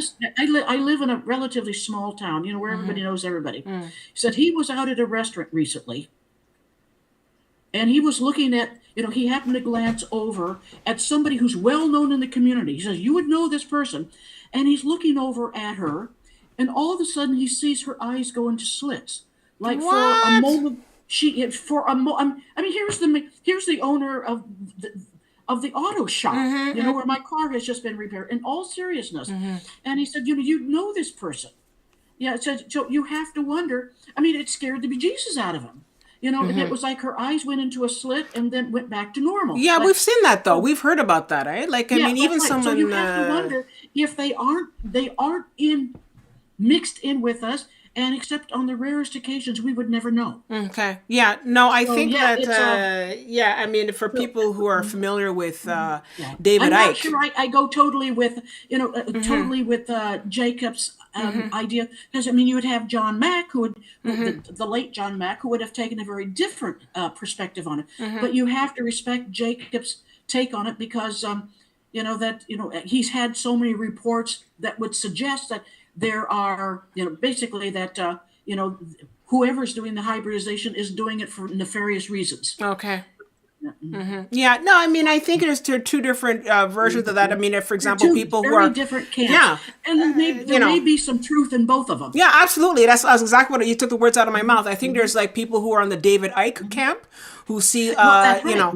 they That's see right. it from a Where very negative. Everybody, the monarchy is a reptilian. Yeah, exactly, and all that kind of stuff. And then you have other But, people that are saying can't that, just tell that either. Yeah. When I finally got to the point when, I used to think that David Icke was a nutcase. And when I finally got to the point where, he makes sense. He's making kind of sense. Yeah, he's ahead of his time. He was a very ahead of his time. Your worldview has changed. Yeah. When you start looking at David Icke and say, something. Yeah, he had a couple of things.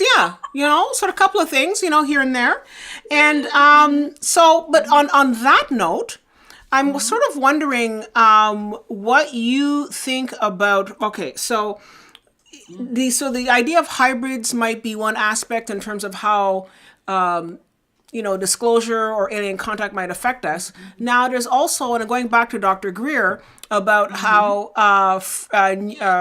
free energy or zero-point energy might affect us. Do you feel that, because Dr. Greer is talking about how we've had these technologies, and in particular, we've had these technologies from different alien groups. Do you feel that these technologies might become a part of our future? Like, especially with frankly, alien technology? No. I have heard, golly, I have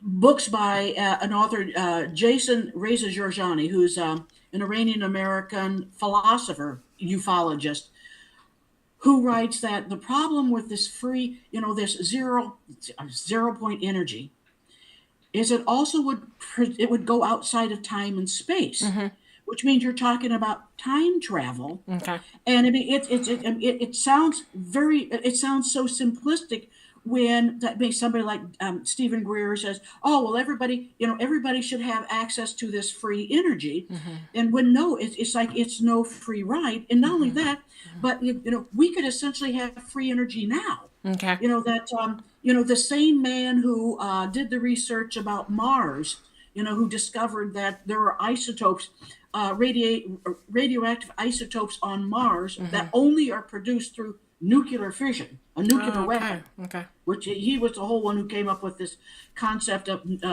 Mars was basically murdered. But also he. I think he was on Ancient Aliens. He talked about that whole scar on Mars was caused by. Absolutely. Yeah. But anyway, there's a lot to be said about. I mean, if we there were two different directions, and he has talked about this, two different directions that research in nuclear fission could have taken. One that would take it in a very benevolent direction, and the other which would take it into the area where it could be weaponized. And there was, there was no question within the Pentagon, you go where we don't want to have anything that we can't weaponize. So, we have had the opportunities to have peaceful nuclear power, and it basically was nixed because it wasn't capable of producing the God, was it not uranium, whatever it is that would enable you to have nuclear fission.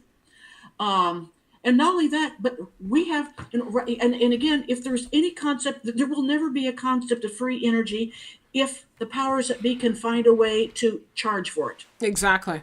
That's right. One way or another, no matter what they produce, some way or another, there will be a, you'll end up paying for it. And it's the same thing when I hear people saying, well, maybe they should, the aliens should come down and help us cure cancer and stuff like that. Well, we could do that ourselves. Yeah, but we have these cures. I think we actually have these cures. It's just that they hide them. That $35 trillion, if that was being spent instead of for going into this DOD black hole, if it was being used for positive reasons, all of that stuff would be gone. So we could do it now ourselves, and we don't. So to think that, well, if we managed to get, say, a free energy, figured out how these craft were operating, we would have free energy. It's like, no, it ain't going to happen.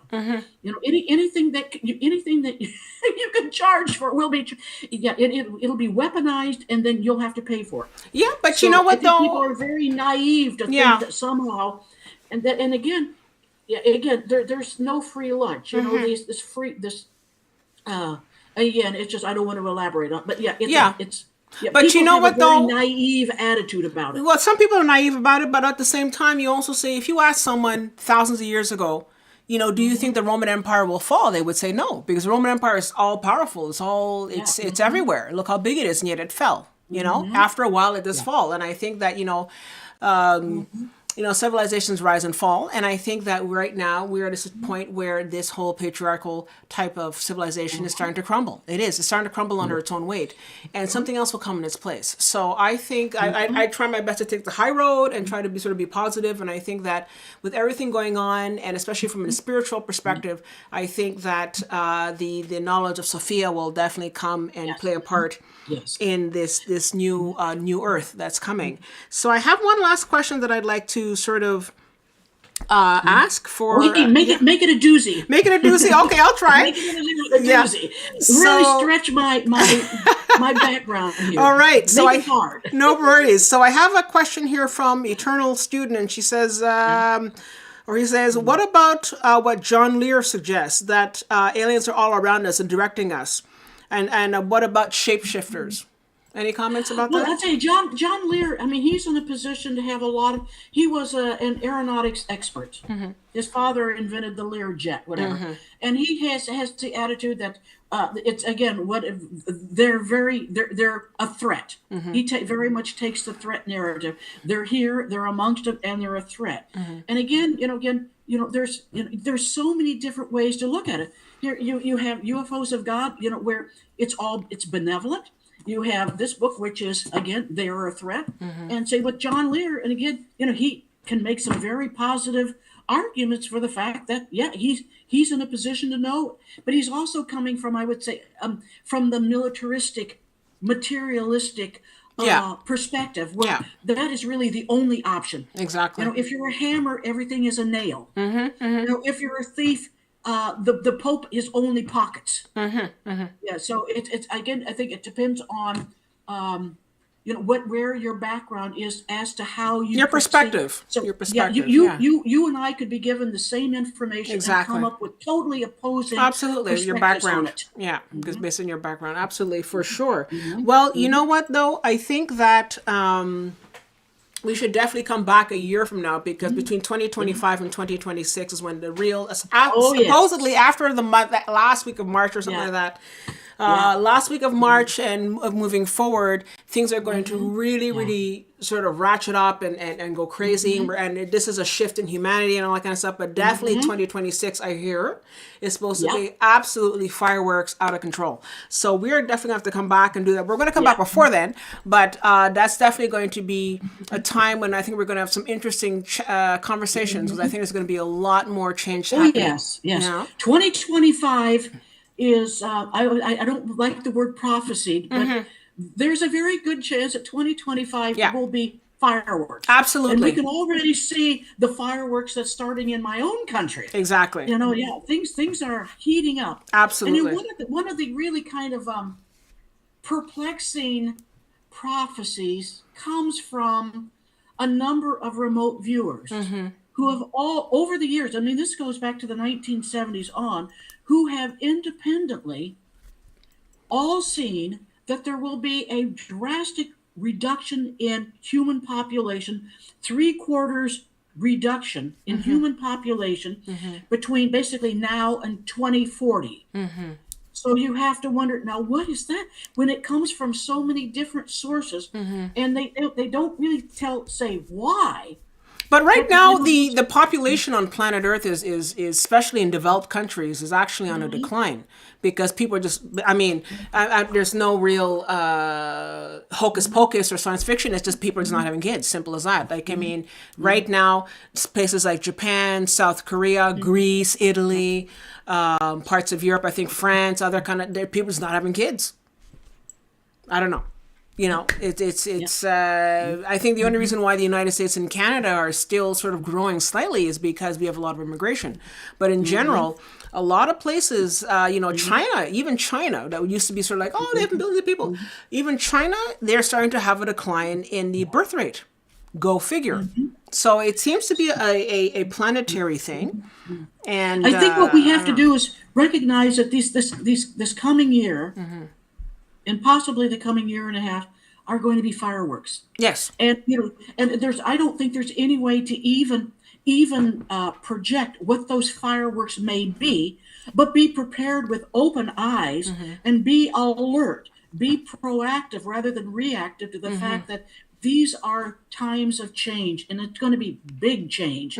So just keep your eyes open, be alert, pick up bits of information, store it in your head, so you have a hook when if information comes in the future that'll make sense of it, or you can build on it. So things that I think this next year and a half again are going to be fireworks. Be prepared. Absolutely. So, they stay centered, as a lot of astrologers are saying. Stay centered. Yeah. I have an interesting question here just before we go from Susan Johnson. She says, how many cases have you worked on that claim that people remember their past lives, especially people who have past lives on other planets? Have you worked with people? Because I know that, for example, like someone like Dolores Cannon worked on that. Not very often.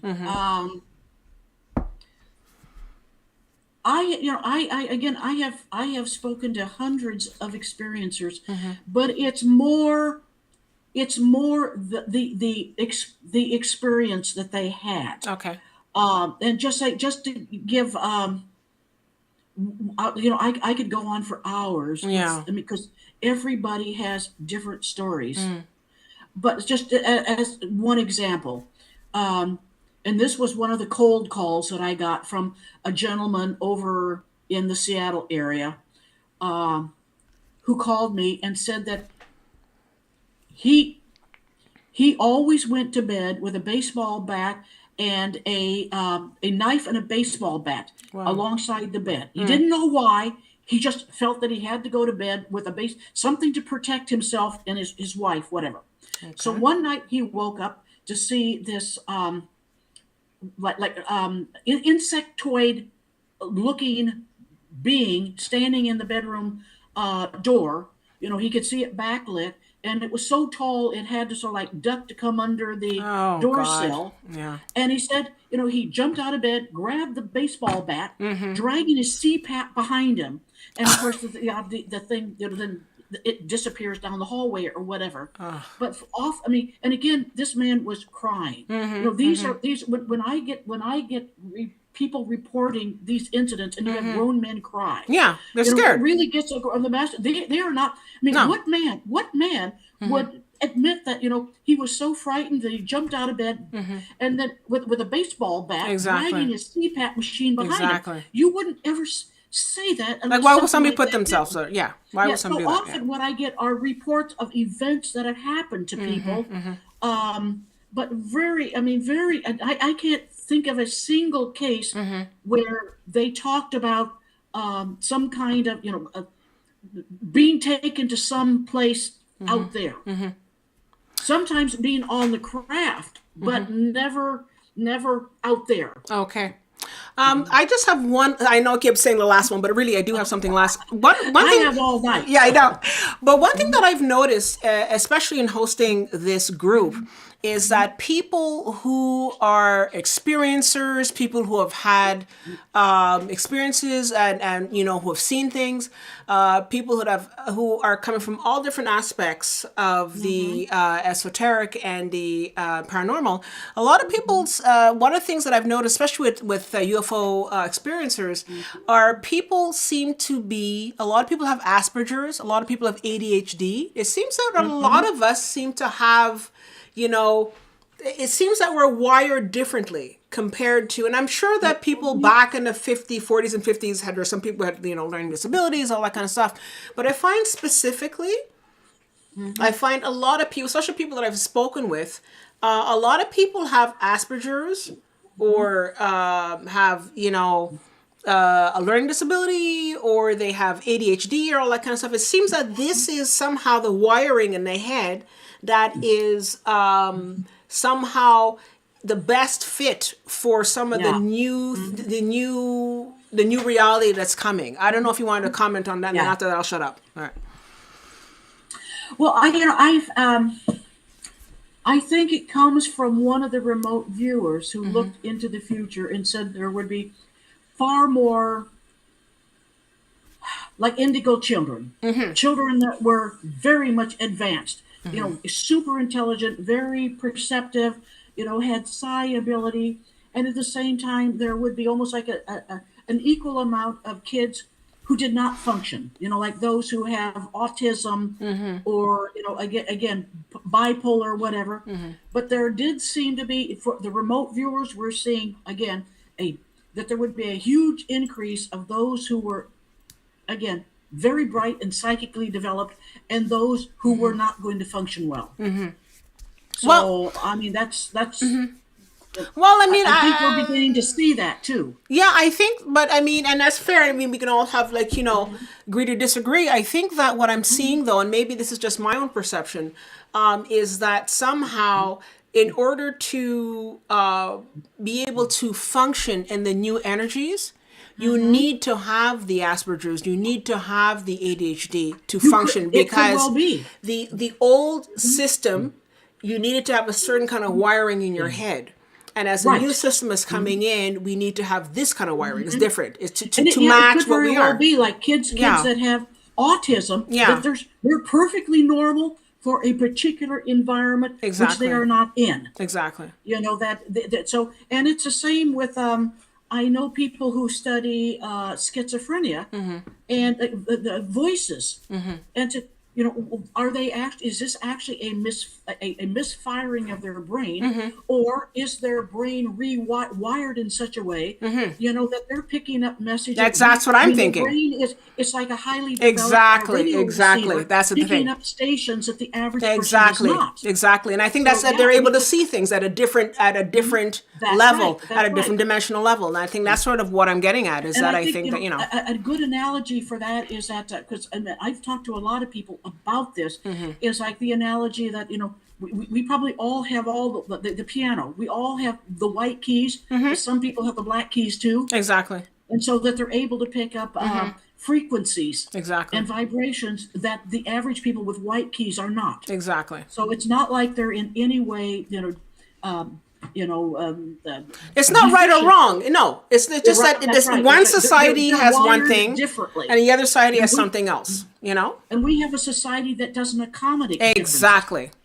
But I think that that's where I'm headed. Is that I think that we are transitioning from one, society A, option A, and as we're transitioning to option B, you need to have a different perspective. You need to have a different wiring in order to understand and to operate a new operating That's right. system, as it were, a new operating system to exist and coexist in the option B. Anyway, it's 10 o'clock, and I wanted to just say thank you to everybody. Thank you so much, Maurene, Hey, for being with us. I wish You'll there be would have back. been more comments about star seeds. And Yeah. how they're. And next time. Next because, time. I was embarrassed when I sent a list of questions to Crystal that Yeah. in case there was dead air, she could ask Yeah. questions. And then 3 pages of questions, and not a single question concerning star Starseeds. seeds Well, and next light time. workers. And how you fit in is like, oh my god. No, but that's the star seeds. The star seeds are aware of everything that we're talking about. So that's fine. We fit right in. No worries. Anyway, I want to say thank you so much, Maurene, for taking my the honor. time to speak with us. I really, truly, truly appreciate it from the bottom of my heart. And to our viewers, I'm going to be leaving all of Maurene's contact information and also the books that she presented. We're going to have that a little later in the description. And I invite you back. For those of you who are here tonight, we're going to be here back on Friday to listen to Penny Coons, who's going to be talking about orbs, actually. So she's going to be talking about orbs. So that'll be interesting. So if you want to come back and check that out. Well, And- Penny Coons happens to be somebody. She was one of my field investigators when I was a state director. She's from Washington, lives just down the street. Oh, there you go. Yeah, I've sat on her back porch talking about orbs with Oh, well, her. there you go. Well, I guess we'll see you on Friday then. Absolutely on track. All right. Thank you so much to everybody. And we look forward to seeing you on Friday. And we're going to be coming back again for more live chats and live streams on YouTube. Thank you, everybody. Love and light. And I'll see you in the next one. Take And care. make sure I'm on your mailing list. Absolutely. I get these notices, so I'd love to come and listen. To them on Absolutely. TV. You're right there. I'm sending you an invitation right now. Okay. Wonderful. Thank you so much, Maurene. night to you. And we'll talk to you soon. Take care. Bye-bye. Bye, Good everyone. night. Love and light.